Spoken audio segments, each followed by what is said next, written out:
ਹੁਣ ਮੁੰਡਾ ਲਾਊਗਾ ਬੈਲਟ।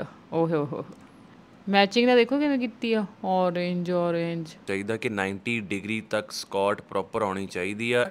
ਉਹ ਸਰ ਮੈਨੂੰ ਵਲੌਗ ਚ ਨਾ ਲਓ। ਜੋ ਫੀਮੇਲਸ ਨੂੰ ਲੱਗਦਾ ਨਾ ਕਿ weight ਲਾਉਣ ਨਾਲ ਉਹਨਾਂ ਦੇ ਮਸਲ ਬਣ ਜਾਣਗੇ, ਉਹਨਾਂ ਦੀਆਂ ਲੈਗਸ ਹੈਵੀ ਹੋ ਜਾਣਗੀਆਂ, ਦੈਟਸ ਰੋਂਗ।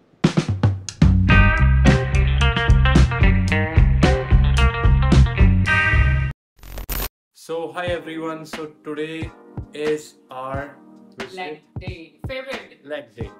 So ਅੱਜ ਅਸੀਂ ਲੈਗ ਵਰਕਆਊਟ ਤੁਹਾਨੂੰ ਸਾਰਿਆਂ ਨੂੰ ਕਰਕੇ ਦਿਖਾਵਾਂਗੇ ਜਿਹਦੇ ਨਾਲ ਸਾਡੀਆਂ ਲੈਗਸ ਟੋਨ ਰਹਿ ਸਕਦੀਆਂ ਨੇ and both male and female. And ਇਸ ਵੀਡੀਓ ਦੇ ਵਿੱਚ ਦੱਸਾਂਗੇ ਕਿ ਜਿਮ ਦੇ ਵਿੱਚ ਤੁਸੀਂ ਕਿੱਦਾਂ ਲੈਗ ਟ੍ਰੇਨ ਕਰ ਸਕਦੇ ਹੋ, ਵੋਲਿਊਮ ਟ੍ਰੇਨਿੰਗ, ਕਿੰਨੇ ਸੈਟ ਕਿੰਨੇ ਰੈਪੀਟੀਸ਼ਨਸ ਲਗਾਣੇ ਆ। ਐਂਡ ਨੈਕਸਟ ਵੀਡੀਓ ਦੇ ਵਿੱਚ ਦੱਸਾਂਗੇ ਕਿ ਹੋਮ ਵਰਕਆਊਟ ਕਰਦੇ ਵਿੱਚ ਤੁਸੀਂ ਕਿੱਦਾਂ ਲੈਗਸ ਟੋਨ ਕਰ ਸਕਦੇ ਹੋ। ਕਰੈਕਟ। ਸੋ ਅੱਜ ਅਸੀਂ ਕੀ ਕਰਨ ਲੱਗੇ ਆ, ਵੋਲਿਊਮ ਟ੍ਰੇਨਿੰਗ ਕਰਨ ਲੱਗੇ ਆ ਲੈਗ ਦੀ। ਸੋ ਅਸੀਂ ਸਟਾਰਟ ਕਰਾਂਗੇ ਕ੍ਰਾਸ ਟ੍ਰੇਨਰ ਤੋਂ। Cross trainer, then cycling. Cross trainer 20 minutes, cycling 10 minutes. So 30 minutes ਦਾ ਸਾਡਾ ਸਿਰਫ ਲੈਗ ਵਰਕਆਊਟ ਦਾ ਵਾਰਮ ਅਪ ਰਹੇਗਾ ਐਂਡ ਕਿੰਨੇ ਰੈਪੀਟੀਸ਼ਨਸ ਲਾਵਾਂਗੇ, ਕਿੰਨੇ ਸੈਟਸ ਲਾਵਾਂਗੇ, ਸਾਰਾ ਤੁਹਾਨੂੰ ਵੀਡੀਓ ਵਿੱਚ ਦਿਖਾਵਾਂਗੇ। ਸੀ ਕੁਆਡ੍ਰਿਸੈਪ ਐਂਡ ਹੈਮਸਟ੍ਰਿੰਗਸ ਕਈ ਲੋਕ ਅਲੱਗ-ਅਲੱਗ ਡਿਫਰੈਂਟ ਟ੍ਰੇਨ ਕਰਦੇ ਆ, ਬਟ ਅਸੀਂ ਅੱਜ ਦੋਨੋਂ ਟ੍ਰੇਨ ਕਰਨ ਲੱਗੇ ਹਾਂ। That's why we are doing the volume training. So ਸਾਡੇ ਅੱਜ ਸੈਟ ਹੋਣਗੇ 35 to 46 and repetitions would be 12 to 15 reps in today's workout. So let's see ਅਸੀਂ ਕੀ variations ਲਾਉਣੇ ਆ, ਕਿਹੜੀ ਐਕਸਰਸਾਈਜ਼ ਲਾਉਣੇ ਆ। So stay tuned. ਸੋ ਅਸੀਂ ਹੁਣ ਸਟਾਰਟ ਕਰਾਂਗੇ ਐਲਿਪਟੀਕਲ ਟ੍ਰੇਨਰ ਤੋਂ। 20 ਮਿੰਟਸ ਅਸੀਂ ਵਾਰਮ ਅਪ ਕਰਾਂਗੇ ਇਹਦੇ 'ਤੇ, ਬਿਕਾਜ਼ ਇਹ ਲੋਅਰ ਬਾਡੀ ਨੂੰ ਟਾਰਗੇਟ ਜ਼ਿਆਦਾ ਕਰਦਾ। ਟ੍ਰੈਡਮਿਲ ਵੀ ਕਰ ਸਕਦੇ ਹਾਂ, ਬਟ ਆਈ ਵੁੱਡ ਪ੍ਰੈਫਰ ਕਿ ਤੁਸੀਂ ਐਲਿਪਟੀਕਲ ਟ੍ਰੇਨਰ ਕਰੋ। ਸੋ ਅਸੀਂ ਹੁਣ ਸਾਈਕਲਿੰਗ ਸਟਾਰਟ ਕਰਾਂਗੇ ਫॉर 10 ਮਿੰਟਸ। 20 ਮਿੰਟਸ ਸਾਡਾ ਐਲਿਪਟੀਕਲ ਟ੍ਰੇਨਰ ਹੋ ਚੁੱਕਿਆ ਅਤੇ ਸਾਈਕਲਿੰਗ 'ਚ ਅਸੀਂ ਮੈਕਸ ਐਫਰਟ 'ਤੇ ਜਾਵਾਂਗੇ ਕਿਉਂਕਿ ਸਾਡੀ ਲੈਗਸ ਨੂੰ ਅਸੀਂ ਪ੍ਰੋਪਰ ਵਾਰਮ ਅਪ ਕਰਨਾ ਵਾ। ਅਸੀਂ ਸਟਾਰਟ ਕਰ ਲੱਗੇ ਹਾਂ ਫ੍ਰੀ ਸਕਾਟਸ ਤੋਂ। For the beginners they can have a support of barbell and free squats improve ਕਰਦੀ ਹੈ ਤੁਹਾਡੀ ਸਟੇਬਿਲਿਟੀ ਐਂਡ ਬੈਲੈਂਸ। ਸੋ ਤੁਸੀਂ ਫ੍ਰੀ ਸਕਾਟਸ ਹਮੇਸ਼ਾ ਕਰਨੀ ਹੈ before starting any leg workout. So ਪਹਿਲੀ ਐਕਸਰਸਾਈਜ਼ ਅਸੀਂ ਸ਼ੁਰੂ ਕਰਨ ਲੱਗੇ ਹਾਂ barbell squat on Smith machine, because ਇਹਦੇ 'ਚ ਨਾ ਆਪਣੀ ਪੋਜੀਸ਼ਨ ਬੜੀ ਸਟੇਬਲ ਰਹਿੰਦੀ ਆ, ਲੋਅਰ ਬੈਕ ਬਿਲਕੁਲ ਸਟ੍ਰੇਟ ਰਹਿੰਦੀ ਆ, ਪੋਜੀਸ਼ਨ ਐਕੂਰੇਟ ਰਹਿੰਦੀ ਆ। ਸੋ ਅਸੀਂ ਇਹਦੇ ਲਾਵਾਂਗੇ 12 ਤੋਂ 15 ਰੈਪੀਟੀਸ਼ਨ ਪਹਿਲੇ ਸੈੱਟ ਦੇ। ਸੋ ਐਜ਼ ਅ ਬਿਗਨਰ ਤੁਸੀਂ ਫ੍ਰੀ ਸਕੁਆਟ ਲਗਾਓ, ਇਹ ਹੈਲਪ ਕਰਦਾ ਤੁਹਾਡੀ strengthening lower back, specially ankle, ਨੀ ਐਂਡ ਹਿਪ, ਰਾਈਟ। ਤੁਸੀਂ ਫੁੱਲ ਮੂਵਮੈਂਟ ਨਹੀਂ ਲਗਾਉਣੀ ਹੈਗੀ, ਪ੍ਰੋਪਰ ਡੀਪ ਨਹੀਂ ਜਾਣਾ, 90 ਡਿਗਰੀ 'ਤੇ ਮੂਵਮੈਂਟ ਲਗਾਓ ਐਂਡ ਆਰਮ ਸਟ੍ਰੇਟ ਰੱਖੋ। ਐਂਡ ਇਹ ਚੀਜ਼ ਤੁਹਾਨੂੰ ਇੰਜਰੀਜ਼ ਤੋਂ ਪ੍ਰੀਵੈਂਟ ਕਰਦੀ ਹੈ and full leg muscles build ਹੁੰਦੇ ਆ। So do free squats as a beginner. So now Gary ਤੁਹਾਨੂੰ ਦੱਸੇਗਾ ਕਿ ਸਮਿਥ ਮਸ਼ੀਨ 'ਤੇ ਤੁਸੀਂ ਕਿੱਦਾਂ ਵਰਕਆਊਟ ਕਰਨਾ। ਸਮਿਥ ਮਸ਼ੀਨ ਦੀ ਹੈਲਪ ਆਪਾਂ ਇਸ ਲਈ ਲੈਂਦੇ ਹਾਂ ਕਿਉਂਕਿ ਸੇਫ ਆ, ਇੰਜਰੀਜ਼ ਤੋਂ ਪ੍ਰੀਵੈਂਟ ਕਰਦੀ ਹੈ ਐਂਡ ਸੇਮ ਇੰਪੈਕਟਫੁੱਲ ਆ, ਸਟੇਬਿਲਿਟੀ ਬੈਲੈਂਸ ਨੂੰ ਇੰਪਰੂਵ ਕਰਦੀ ਹੈ and you can build muscles as a beginner. So ਤੁਹਾਡਾ ਪੋਸਚਰ ਪੂਰਾ ਕਰੈਕਟ ਹੋਣਾ ਚਾਹੀਦਾ, ਰਾਈਟ। ਸੋ ਦੂਸਰਾ ਸੈੱਟ ਅਸੀਂ ਸਟਾਰਟ ਕਰਨ ਲੱਗੇ ਹਾਂ। ਸੇਮ ਇਹਦੇ 12 ਤੋਂ 15 ਰੈਪੀਟੀਸ਼ਨਸ ਲਾਵਾਂਗੇ। ਸੋ ਤੁਹਾਡਾ ਮੇਨ ਫੋਕਸ ਪੋਜੀਸ਼ਨ ਦਾ ਹੋਣਾ ਚਾਹੀਦਾ ਕਿ 90 ਡਿਗਰੀ ਤੱਕ ਸਕਾਟ ਪ੍ਰੋਪਰ ਆਉਣੀ ਚਾਹੀਦੀ ਆ ਐਂਡ ਤੁਹਾਡੇ ਨੀਜ਼ ਟੋ ਤੋਂ ਅੱਗੇ ਨਹੀਂ ਜਾਣੇ ਚਾਹੀਦੇ। ਸੋ ਹੁਣ ਆਪਾਂ ਵੇਟ ਇਹਦੇ ਵਿੱਚ ਗੈਰੀ ਪਾਏਗਾ ਹੋਰ, ਤਾਂ ਤੁਸੀਂ ਆਪਣੀ ਬੋਡੀ ਨੂੰ ਲਿਸਨ ਕਰਨਾ। ਅਗਰ ਤੁਹਾਡੀ ਬੋਡੀ ਅਲਾਉ ਕਰਦੀ ਆ ਹੋਰ ਵੇਟ ਚੱਕਣਾ ਤਾਂ ਪੁਸ਼ ਕਰੋ ਆਪਣੀਆਂ ਲਿਮਿਟਸ ਨੂੰ। ਜਿੰਨਾ ਜ਼ਿਆਦਾ ਵੇਟ ਤੁਸੀਂ ਚੱਕੋਗੇ ਬਟ ਪੋਸਚਰ ਤੁਹਾਡਾ ਰਾਈਟ ਹੋਣਾ ਚਾਹੀਦਾ, ਓਨਾ ਜ਼ਿਆਦਾ ਤੁਹਾਡੀ ਬੋਡੀ ਨੂੰ ਵਧੀਆ ਰਿਜ਼ਲਟ ਮਿਲੇਗਾ। ਪੋਸਚਰ ਜ਼ਰੂਰ ਰਾਈਟ ਰੱਖਣਾ ਹੈ ਅਤੇ ਬੋਡੀ ਨੂੰ ਲਿਸਨ ਕਰਨਾ ਤੁਸੀਂ, ਹੈ ਨਾ। 2.55 kg ਤੁਸੀਂ ਐਡ ਕਰਦੇ ਰਹੋ ਆਪਣੇ ਲਾਈਕ ਇੱਕ ਦਿਨ ਬਾਅਦ ਜਾਂ ਇੱਕ ਸੈੱਟ ਬਾਅਦ, ਜਿੱਦਾਂ ਹੀ ਤੁਹਾਡੀ ਬੋਡੀ ਤੁਹਾਨੂੰ ਲੱਗਦਾ ਕਿ ਈਜ਼ੀਲੀ ਲੱਗ ਰਿਹਾ, 15 ਰੈਪ ਲੱਗ ਰਿਹਾ, ਤਾਂ ਫਿਰ ਤੁਸੀਂ ਵੇਟ ਐਡ ਕਰੋ। Come on Gary. So third set ਦੇ ਵਿੱਚ ਵੀ ਰਮਨ ਨੇ 2.5 kg ਇਨਕਰੀਜ਼ ਕੀਤਾ। ਸੋ ਇਨਕਰੀਜ਼ ਕਰਨ ਨਾਲ ਵੀ ਰਮਨ ਦੀ ਪੋਜੀਸ਼ਨ 'ਤੇ ਕੋਈ ਕੰਪਰੋਮਾਈਜ਼ ਨਹੀਂ ਹੋਇਆ। ਸੋ ਤੁਸੀਂ ਉਨਾ ਕੀ ਵੇਟ ਇਨਕਰੀਜ਼ ਕਰੋ ਕਿ ਤੁਹਾਡੀ ਪੋਜੀਸ਼ਨ ਐਕੂਰੇਟ ਹੋਣੀ ਚਾਹੀਦੀ ਹੈ ਐਂਡ ਲੋਅਰ ਬੈਕ 'ਤੇ ਬਿਲਕੁਲ ਵੀ ਵੇਟ ਆਉਣਾ ਨਹੀਂ ਚਾਹੀਦਾ। ਸੋ ਇਹਦੇ ਵੀ ਆਪਾਂ 12 ਤੋਂ 15 ਰੈਪੀਟੀਸ਼ਨਸ ਲਾਵਾਂਗੇ। ਸੋ ਹੁਣ ਗੈਰੀ 10 kgs ਹੋਰ ਵੇਟ ਚੱਕਣ ਲੱਗਿਆ ਆ। ਸੋ ਤੁਸੀਂ ਆਪਣੀਆਂ ਮੈਂ ਜਿੱਦਾਂ ਪਹਿਲਾਂ ਦੱਸਿਆ ਕਿ ਲਿਮਿਟਸ ਨੂੰ ਇਨਕਰੀਜ਼ ਕਰੋ ਆਲਵੇਜ਼, ਰਾਈਟ। ਐਂਡ ਹੁਣ ਮੁੰਡਾ ਲਾਊਗਾ ਬੈਲਟ। ਓਹੋ ਹੋ ਪ੍ਰੋਫੈਸ਼ਨਲ। ਚਲੋ ਜੀ ਲੱਗ ਗਏ ਤਾਲੇ। ਬਟ ਤੁਹਾਡਾ ਆਲਵੇਜ਼ ਪੋਸਚਰ ਰਾਈਟ ਹੋਣਾ ਚਾਹੀਦਾ। ਵੇਟ ਚਾਹੇ ਤੁਸੀਂ ਘੱਟ ਲਗਾਓ ਵੱਧ ਲਗਾਓ, ਜੇ ਤੁਹਾਡੇ ਰੈਪ ਵਧੀਆ ਲੱਗ ਰਿਹਾ ਤਾਂ ਵੇਟ ਐਡ ਕਰੋ। ਪੋਸਚਰ ਆਲਵੇਜ਼ ਰਾਈਟ ਹੋਵੇ, ਸਟ੍ਰੇਟ ਦੇਖਣਾ, ਜ਼ਿਆਦਾ ਨੈਕ ਮੂਵਮੈਂਟ ਨਹੀਂ ਕਰਨੀ। ਜੇ ਤੁਸੀਂ ਜ਼ਿਆਦਾ ਨੈਕ ਮੂਵਮੈਂਟ ਕਰਦੇ ਹੋ ਤਾਂ ਤੁਹਾਨੂੰ ਸਰਵਾਈਕਲ, ਮਾਈਗ੍ਰੇਨ ਇੱਦਾਂ ਦੀਆਂ ਮਤਲਬ ਬੈਕ ਪੇਨ ਹੋਣੀ ਸਟਾਰਟ ਹੋ ਜਾਏਗੀ। ਸੋ ਫਿਰ ਉਸ ਐਕਸਰਸਾਈਜ਼ ਦਾ ਕੋਈ ਯੂਜ਼ ਨਹੀਂ ਹੋਏਗਾ। ਸੋ ਤੁਸੀਂ ਜਿਹੜਾ ਪੋਸਚਰ ਆ ਉਹਦੇ 'ਤੇ ਜ਼ਿਆਦਾ ਫੋਕਸ ਕਰਨਾ। ਆਪਦੇ ਪੈਰ ਨਹੀਂ ਵਾਰ-ਵਾਰ ਹਿਲਾਉਣੇ, ਤੁਹਾਡੇ ਨੀ ਜੁਆਇੰਟ 'ਤੇ ਨਹੀਂ ਆਉਣਾ ਚਾਹੀਦਾ। ਆਹ ਦੇਖੋ ਜੀ ਤਰਨ ਆ ਗਿਆ ਡਿਸਟਰਬ ਕਰਨ। ਸਾਨੂੰ ਜਿਮ 'ਚ ਡਿਸਟਰਬ ਕਰਨ ਵਾਲੇ ਤਾਂ ਵਾਧੂ ਨੇ। ਰਮਨ ਚਲੋ ਨੈਕਸਟ ਸੈਟ ਲਾਈਏ, ਚਲੋ ਨੈਕਸਟ ਸੈਟ। ਸੋ ਤਰਨ ਵੀ ਆ ਗਿਆ। ਉਹ ਸਰ ਮੈਨੂੰ ਵਲੌਗ 'ਚ ਨਾ ਲਓ, ਮੈਂ ਕੈਮਰਾ ਕੌਨਸ਼ੀਅਸ ਹਾਂ, ਮੈਨੂੰ ਬਿਲਕੁਲ ਵਲੌਗ 'ਚ ਨਾ ਲਿਆ ਕਰੋ, ਠੀਕ ਹੈ ਜੀ। ਹਾਂ ਐਵੇਂ ਮੈਂ ਫੇਮਸ ਹੋ ਗਿਆ ਤਾਂ ਇੱਥੇ ਮੇਰੇ ਕੋਲ ਪੀਟੀਆਂ ਤਾਂ ਅੱਗੇ ਨਹੀਂ ਸਮਝੀਆਂ ਜਾਂਦੀਆਂ, ਹੋਰ ਆ ਜਾਣੀਆਂ। ਤੁਸੀਂ ਕੈਮਰਾ ਕੌਨਸ਼ੀਅਸ, ਸਾਡਾ ਕੈਮਰਾ ਦਾ ਬਣਾ ਦਿਓ। ਇਹ ਗੱਲ ਮੈਂ ਅੱਖਾਂ ਚੱਖਾਂ ਪਾ ਕੇ ਕਹਿਣਾ ਚਾਹੁੰਦਾ। ਅੱਛਾ ਕਹਤਾ ਜੀ, ਫੜਾ ਦਿਓ ਕੈਮਰਾ, ਧੰਨਵਾਦ ਤੁਹਾਡਾ। ਸੋ ਕਾਕਾ ਜੀ ਥੋੜੇ ਕੈਮਰਾ ਕੌਨਸ਼ੀਅਸ ਨੇ, ਥੋੜੇ ਜਿਹੇ ਕਿਤੇ ਇੱਧਰ ਕੇ ਕੋਨੇ 'ਚੋਂ। ਸੋ ਰਮਨ ਦਾ 4th ਸੈਟ ਸਟਾਰਟ ਹੋਣ ਲੱਗਿਆ। ਸੋ ਰਮਨ ਇਹਦੇ 'ਚ ਵੀ 12 to 15 ਰੈਪੀਟੀਸ਼ਨਸ ਲਗਾਊਗੀ। ਤੇ ਤੁਸੀਂ ਇੱਕ ਚੀਜ਼ ਦੇਖਿਓ, ਰਮਨ ਆਪਦੀ ਪੋਜੀਸ਼ਨ ਆ ਬਿਲਕੁਲ ਵੀ ਕੰਪਰੋਮਾਈਜ਼ ਨਹੀਂ ਕਰਦੀ ਐਂਡ ਪ੍ਰੋਪਰ ਐਕੂਰੇਟਲੀ ਸਕੌਟ ਲਗਾ ਰਹੀ ਆ। ਸੋ ਫੀਮੇਲਸ ਨੂੰ ਕਈਆਂ ਨੂੰ ਡਰ ਹੁੰਦਾ ਕਿ ਯਾਰ ਸਕੌਟ ਲਾਉਣ ਨਾਲ ਸਾਡੇ ਥਾਈਜ਼ ਹੈਵੀ ਹੋ ਜਾਣਗੇ। ਸੋ ਇੱਦਾਂ ਦਾ ਕੁਝ ਨਹੀਂ ਹੁੰਦਾ। So it will help to tone up. So ਹੁਣ ਗੈਰੀ ਦਾ ਇਹ ਲਾਸਟ ਸੈਟ ਆ, ਹੋਰ ਵੇਟ ਐਡ ਕਰੇਗਾ ਗੈਰੀ। ਇਹ ਨਹੀਂ ਟਲਦਾ ਅੱਜ। ਮੈਚਿੰਗ ਦਾ ਦੇਖੋ ਕਿਵੇਂ ਕੀਤੀ ਆ, ਔਰੇਂਜ ਵਰਕਆਊਟ ਲਾਉਣ ਆਇਆ ਇੱਥੇ, ਫੈਸ਼ਨ ਸ਼ੋ ਨਹੀਂ ਚੱਲ ਰਿਹਾ ਗੈਰੀ। ਕਮਾਨ ਡੂ ਇਟ। ਮੈਨੂੰ ਕਹਿੰਦਾ ਸੀ ਨਾ ਤੇਰੀ ਬੱਸ ਕਰਾਉਣੀ ਆ, ਦੇਖਦੇ ਆ ਕਿਹੜੀ ਬੱਸ ਹੁੰਦੀ ਆ ਐਟ ਦਾ ਐਂਡ। ਸਾਹ ਚੜੇ ਪਿਆ ਪਹਿਲੇ ਸੈੱਟ 'ਤੇ। ਥੋੜ੍ਹਾ ਫਨ ਵੀ ਜ਼ਰੂਰੀ ਆ, ਹੈ ਨਾ। ਸੋ ਅਸੀਂ ਹੁਣ ਸੈਕੰਡ ਐਕਸਰਸਾਈਜ਼ ਸਟਾਰਟ ਕਰਨ ਲੱਗੇ ਹਾਂ। ਇਹ ਆਪਣੀ ਲੈਗ ਪ੍ਰੈਸ ਤੋਂ ਸਟਾਰਟ ਕਰਾਂਗੇ। ਸੋ ਰਮਨ ਇਹਦੇ ਵੀ 12 ਤੋਂ 15 ਰੈਪ ਲਾਏਗੀ। ਸਭ ਤੋਂ ਪਹਿਲਾਂ ਦੀ ਪੋਜੀਸ਼ਨ ਚੈੱਕ ਕਰਨ ਦੀ ਲੋੜ ਹੈ ਕਿ ਲੋਅਰ ਬੋਡੀ ਥੋੜੀ ਨਾਲ ਲੱਗੀ ਹੋਣੀ ਚਾਹੀਦੀ ਹੈ ਸੀਟ 'ਤੇ। ਸੋ ਵੇਟ 'ਤੇ ਫੋਕਸ ਨਾ ਕਰੋ, ਜੋ ਸਾਰੇ ਜਣੇ ਗਲਤੀ ਕਰਦੇ ਆ ਕਿ ਵੇਟ ਜ਼ਿਆਦਾ ਪਾ ਕੇ ਹਾਫ ਮੂਵਮੈਂਟ ਲਾਉਂਦੇ ਆ ਲੈਗ ਪ੍ਰੈਸਿਸ ਦੀ। So movement should be full and light weight ਰੱਖੋ। ਅਤੇ ਰਮਨ ਮੈਨੂੰ ਬੜਾ ਕਹਿੰਦੀ ਸੀ ਕਿ ਮੈਚਿੰਗ ਕਰਕੇ ਆਇਆ, ਤੇਰੀ ਕਿਤੇ ਮੈਚਿੰਗ ਹੈ ਨਹੀਂ? ਸਾਰੀ ਤਾਂ ਮੈਚਿੰਗ ਕੀਤੀ ਹੋਈ ਆ।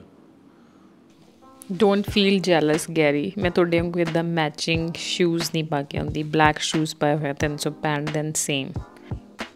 ਸੋ ਲੈਗ ਪ੍ਰੈਸ ਟਾਈਮ ਤੁਹਾਡੇ ਪੈਰਾਂ ਦੀ ਮੂਵਮੈਂਟ ਐਗਜ਼ੈਕਟ ਸਹੀ ਹੋਣੀ ਚਾਹੀਦੀ ਹੈ ਐਂਡ ਇਹ ਬਿਗਨਰਸ ਨੂੰ ਇਸ ਗ੍ਰੇਟਰ ਲੈਗ ਸਟਰੈਂਥ 'ਚ ਹੈਲਪ ਕਰਦਾ ਆ, ਗਰੋਥ 'ਚ ਹੈਲਪ ਕਰਦਾ ਐਂਡ ਇਹ ਇਫੈਕਟਿਵ ਫੈਟ ਲੋਸ ਟੂਲ ਆ। ਸੋ ਓਵਰਆਲ ਬੋਡੀ ਯੂਜ਼ ਹੁੰਦੀ ਆ, ਕੋਰ ਵੀ ਇੰਗੇਜ ਹੁੰਦੀ ਆ।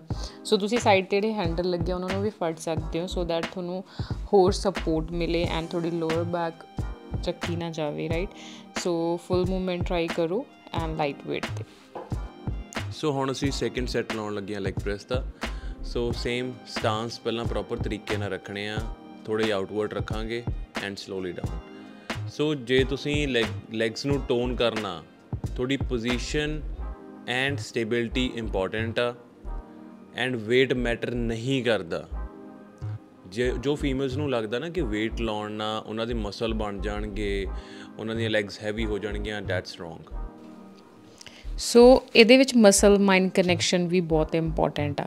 ਜਦੋਂ ਵੀ ਤੁਸੀਂ ਐਕਸਰਸਾਈਜ਼ ਲਾ ਰਹੇ ਹੋ, ਇਨਹੇਲ ਐਗਜ਼ੇਲ, ਆਪਣੇ ਮਸਲਸ ਨੂੰ ਮਾਈਂਡ ਦੇ ਵਿੱਚ ਰੱਖੋ। ਜਿਵੇਂ ਹੁਣ ਗਲੂਟਸ ਨੂੰ ਨਾ, ਲੈਗ ਮਸਲਸ ਨੂੰ ਮਾਈਂਡ ਦੇ ਵਿੱਚ ਕਨੈਕਸ਼ਨ ਬਣਾ ਕੇ ਲਗਾਓ ਐਂਡ ਸਲੋ ਲਗਾਓ, ਫਾਸਟ ਨਹੀਂ ਲਗਾਉਣਾ ਕਿਉਂਕਿ ਉਹਦੇ ਵਿੱਚ ਇੰਜਰੀਜ਼ ਹੋਣ ਦੇ ਚਾਂਸਿਸ ਵੱਧ ਜਾਂਦੇ ਆ ਐਂਡ ਤੁਹਾਡੇ ਜੁਆਇੰਟਸ 'ਤੇ ਕੋਈ ਇੰਪੈਕਟ ਨਹੀਂ ਪੈਣਾ ਚਾਹੀਦਾ, ਪ੍ਰੋਪਰ ਮਸਲ ਪੰਪ ਹੋਣੇ ਚਾਹੀਦੇ ਆ। ਸੋ ਤੁਸੀਂ ਲਾਈਟ ਵੇਟ ਲਾ ਰਹੇ ਹੋ, ਜ਼ਿਆਦਾ ਲਾ ਰਹੇ ਹੋ, ਦੈਟ ਡਜ਼ਨਟ ਮੈਟਰ। ਸੋ ਹੁਣ ਥਰਡ ਐਕਸਰਸਾਈਜ਼ ਸਟਾਰਟ ਕਰਨ ਲੱਗੇ ਹਾਂ। ਸੋ ਆਫਟਰ ਪ੍ਰੈਗਨੈਂਸੀ ਰਮਨ ਦਾ ਜੋ ਮੈਂ ਅਬਜ਼ਰਵ ਕੀਤਾ ਕਿ ਰਮਨ ਦੀ ਸਟਰੈਂਥ ਇਹ ਜ਼ਿਆਦਾ ਫੋਕਸ ਨਹੀਂ ਕਰਦੀ, ਇਹ ਸਿਰਫ ਟੋਨਿੰਗ 'ਤੇ ਜ਼ਿਆਦਾ ਫੋਕਸ ਕਰਦੀ ਆ। ਅਦਰਵਾਈਜ਼ ਬਿਫੋਰ ਪ੍ਰੈਗਨੈਂਸੀ ਲਾਈਕ ਬਹੁਤ ਜ਼ਿਆਦਾ ਹੈਵੀ ਲਾਉਂਦੀ ਸੀ, ਹੈ ਨਾ। ਆਈ ਥਿੰਕ 450 kg ਵੀ ਇਹਨੇ ਲੈਗ ਪ੍ਰੈਸ ਲਾਈ ਹੋਈ ਆ। ਸੋ ਹੁਣ ਇਹ ਜ਼ਿਆਦਾਤਰ ਟੋਨਿੰਗ 'ਤੇ ਫੋਕਸ ਕਰਦੀ ਆ ਅਤੇ ਰੈਪੀਟੀਸ਼ਨਸ 'ਤੇ।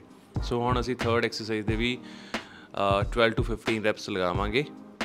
ਸੋ ਗੈਰੀ ਜਿੱਦਾਂ ਐਡਵਾਂਸ ਲੈਵਲ 'ਤੇ ਐਕਸਰਸਾਈਜ਼ ਲਗਾਉਂਦੇ ਆ, ਰਾਈਟ। ਸੋ ਗੈਰੀ ਜ਼ਿਆਦਾ ਵੇਟ ਹਰ ਸੈੱਟ ਦੇ ਵਿੱਚ ਇਨਕਰੀਜ਼ ਕਰਦੇ ਆ ਅਤੇ ਇਹਦੇ ਨਾਲ ਕੀ ਆ ਕਿ ਤੁਹਾਡੇ ਮਸਲਸ ਨੂੰ ਜ਼ਿਆਦਾ ਤੁਸੀਂ ਟ੍ਰਿਗਰ ਕਰਦੇ ਹੋ ਐਂਡ ਜ਼ਿਆਦਾ ਪੰਪ ਮਿਲਦਾ ਤੁਹਾਨੂੰ। ਐਂਡ ਇਹ ਸਾਰੀਆਂ ਜਿਹੜੀਆਂ ਲੈਗ ਐਕਸਰਸਾਈਜ਼ਸ ਨੇ ਇਹ 'ਚ ਸਾਰੇ overall leg muscles, glutes, ਹੈਮਸਟਰਿੰਗ, ਕੁਆਡਸ train ਹੁੰਦੇ ਆ। ਸੋ ਲੈਗ ਟਾਈਮ ਤੁਹਾਨੂੰ ਵੇਟ ਆਪਣੀਆਂ ਲਿਮਿਟਸ ਪੁਸ਼ ਕਰਨੀਆਂ ਜ਼ਰੂਰੀ ਆ ਸੋ ਦੈਟ ਤੁਸੀਂ ਜ਼ਿਆਦਾ ਅੱਛਾ ਮਸਲ ਬਿਲਡ ਕਰੋ। ਸੋ ਹੁਣ ਥਰਡ ਐਕਸਰਸਾਈਜ਼ ਅਸੀਂ ਲਾਉਣ ਲੱਗੇ ਹਾਂ ਹੈਕ ਸਕੁਆਟ। ਸੋ ਬਹੁਤ ਸਾਰੇ ਮੈਂਬਰਸ ਇਹ ਐਕਸਰਸਾਈਜ਼ ਲਾਉਂਦੇ ਨਹੀਂ ਇਹ ਸੋਚ ਕੇ ਕਿ ਇਹ ਤਾਂ ਸੇਮ ਹੀ ਐਕਸਰਸਾਈਜ਼ ਆ ਜੋ ਅਸੀਂ ਪਿੱਛੇ ਕਰਕੇ ਹਟੇ ਹਾਂ ਸਕੁਆਟਸ। ਨੋ, ਸੋ ਇਹ ਜ਼ਿਆਦਾ ਪ੍ਰਾਇਮਰੀ ਫੋਕਸ ਕਰਦੀ ਆ ਗਲੂਟਸ 'ਤੇ ਐਂਡ ਹੈਮਸਟਰਿੰਗ 'ਤੇ। ਸੋ ਇਹ ਮਸ਼ੀਨ ਜੇ ਤੁਹਾਡੀ ਜਿਮ 'ਚ ਹੈਗੀ ਆ ਤਾਂ ਤੁਸੀਂ ਇਹ ਐਕਸਰਸਾਈਜ਼ ਮਿਸ ਨਾ ਕਰੋ। This is a most important exercise. ਅਸੀਂ ਲਾ ਕੇ ਦੇਖਿਓ। ਐਂਡ ਰਮਨ ਸੋ ਸਟਿਚਸ ਕਰਕੇ ਫੁੱਲ ਮੂਵਮੈਂਟ ਨਹੀਂ ਲਾ ਰਹੀ 90 ਡਿਗਰੀ ਤੇ, ਸੋ 75 ਡਿਗਰੀ ਤੱਕ ਜਾ ਰਹੀ ਹੈ, ਸੋ ਦੈਟਸ ਫਾਈਨ। ਇਹ ਕੰਪਾਊਂਡ ਐਕਸਰਸਾਈਜ਼ ਹੈ। This is good for your glutes, hamstrings, quads, calves as well as the core. So ਤੁਸੀਂ ਕੋਰ ਨੂੰ ਵੀ ਟਾਈਟ ਰੱਖਣਾ ਹੈ। ਸੋ ਤੁਸੀਂ ਆਪਣੀਆਂ ਲੈਗਸ ਅੱਛੀਆਂ ਗਰੋ ਕਰ ਸਕਦੇ ਹੋ ਐਂਡ ਟੋਨ ਅਪ ਕਰ ਸਕਦੇ ਹੋ ਇਸ ਐਕਸਰਸਾਈਜ਼ ਦੇ ਨਾਲ। ਸੋ ਮੈਕਸੀਮਮ ਮਸਲ ਮਾਸ ਇਨਕਰੀਜ਼ ਕਰ ਸਕਦੇ ਹੋ। ਫੁੱਲ ਮੂਵਮੈਂਟ ਜਿੱਦਾਂ ਗੈਰੀ ਲਗਾ ਰਿਹਾ ਉੱਦਾਂ ਲਗਾਓ, ਮਸਲ ਮਾਈਂਡ ਕਨੈਕਸ਼ਨ ਬਣਾ ਕੇ ਐਂਡ ਬਰੀਦ ਇਨ ਬਰੀਦ ਆਊਟ। ਸੋ ਹੁਣ ਦੂਜਾ ਸੈੱਟ ਕਰਨ ਲੱਗੇ ਹਾਂ ਅਸੀਂ। ਇਹਦੇ ਵੀ 12 ਤੋਂ 15 ਰੈਪੀਟੀਸ਼ਨਸ ਲਗਾਵਾਂਗੇ। ਸੋ ਬੇਸਿਕਲੀ ਹੈਕ ਸਕੁਆਟ ਜਿਹੜੀ ਐਕਸਰਸਾਈਜ਼ ਆ ਇਹ ਕੰਪਾਊਂਡ ਐਕਸਰਸਾਈਜ਼ ਆ। ਸੋ ਜੇ ਤੁਹਾਡੀ ਜਿਮ ਦੇ ਵਿੱਚ ਇਹ ਮਸ਼ੀਨ ਆ ਸੋ ਇਹ ਐਕਸਰਸਾਈਜ਼ ਨੂੰ ਕਦੇ ਮਿਸ ਨਾ ਕਰੋ। ਸੋ ਤੁਹਾਡੇ ਹੈਮਸਟਰਿੰਗ, ਗਲੂਟਸ ਇਹ ਪ੍ਰੋਪਰ ਪੰਪ ਕਰਦੀ ਆ। ਸੋ ਇਹਦੇ ਵੀ ਅਸੀਂ 12 ਤੋਂ 15 ਰੈਪੀਟੀਸ਼ਨਸ ਲਗਾਵਾਂਗੇ। ਹੈਕ ਸਕੁਆਟ ਇੱਕ ਮਤਲਬ ਹਾਰਡ ਐਕਸਰਸਾਈਜ਼ ਆ ਬਿਕੋਜ਼ ਇਹਦੇ ਵਿੱਚ ਹਾਈ ਡਿਮਾਂਡ ਹੁੰਦੀ ਹੈ। ਤੁਹਾਡੇ ਕੁਆਡ ਮਸਲਸ ਕਾਫੀ ਸਟਰੋਂਗ ਹੋਣੇ ਚਾਹੀਦੇ ਆ। ਸੋ ਜ਼ਿਆਦਾਤਰ ਲੋਕ ਇਹ ਐਕਸਰਸਾਈਜ਼ ਗਰਲਸ ਅਵੋਇਡ ਕਰਦੇ ਆ ਕਿਉਂਕਿ ਬਹੁਤ ਜ਼ਿਆਦਾ ਜਦੋਂ ਤੁਸੀਂ ਉੱਪਰ ਆਉਣਾ ਬਹੁਤ ਜ਼ਿਆਦਾ ਜ਼ੋਰ ਲੱਗਦਾ, ਤੁਸੀਂ ਲਗਾ ਕੇ ਦੇਖਿਓ। ਬਟ ਇਹ ਉਨੀ ਹੀ ਜ਼ਿਆਦਾ ਬੈਨੀਫੀਸ਼ੀਅਲ ਆ ਐਂਡ ਤੁਹਾਡੇ ਲੈਗ ਮਸਲਸ ਨੂੰ ਗਰੋ ਕਰਨ 'ਚ ਹੈਲਪ ਕਰਦੀ ਆ। ਸੋ ਤੁਸੀਂ ਇਹ ਜ਼ਰੂਰ ਕਰੋ ਐਂਡ ਪਹਿਲਾਂ ਹਾਫ ਮੂਵਮੈਂਟ ਲਗਾ ਲਓ as a beginner but full movement is important. So ਹੁਣ ਅਸੀਂ 4th ਸੈੱਟ ਸਟਾਰਟ ਕਰਨ ਲੱਗੇ ਹਾਂ ਹੈਕ ਸਕੁਆਟ ਦਾ। ਰਮਨ ਇਹ ਸੈੱਟ ਮਸਾ ਲਾਉਣ ਲੱਗੀ ਆ ਸੋ ਸ਼ੀ ਵਾਜ਼ ਐਗਜ਼ੌਸਟਡ। ਸੋ ਆਫਟਰ ਪ੍ਰੈਗਨੈਂਸੀ ਸੋ ਬੋਡੀ ਜ਼ਿਆਦਾ ਜਲਦੀ ਥੱਕ ਜਾਂਦੀ ਆ। ਸੋ ਆਪਾਂ ਨੂੰ ਇੰਡਿਓਰੈਂਸ 'ਤੇ ਵਰਕ ਕਰਨਾ ਚਾਹੀਦਾ ਨਾ ਕਿ ਵੇਟਸ 'ਤੇ। ਸੋ ਰਮਨ ਰੈਪੀਟੀਸ਼ਨਸ 'ਤੇ ਵੀ ਕੰਮ ਕਰ ਰਹੀ ਆ ਅਤੇ ਸੈਟਸ 'ਤੇ ਕੰਮ ਕਰ ਰਹੀ ਆ like 30 to 35 sets of every exercise and 12 to 15 repetitions.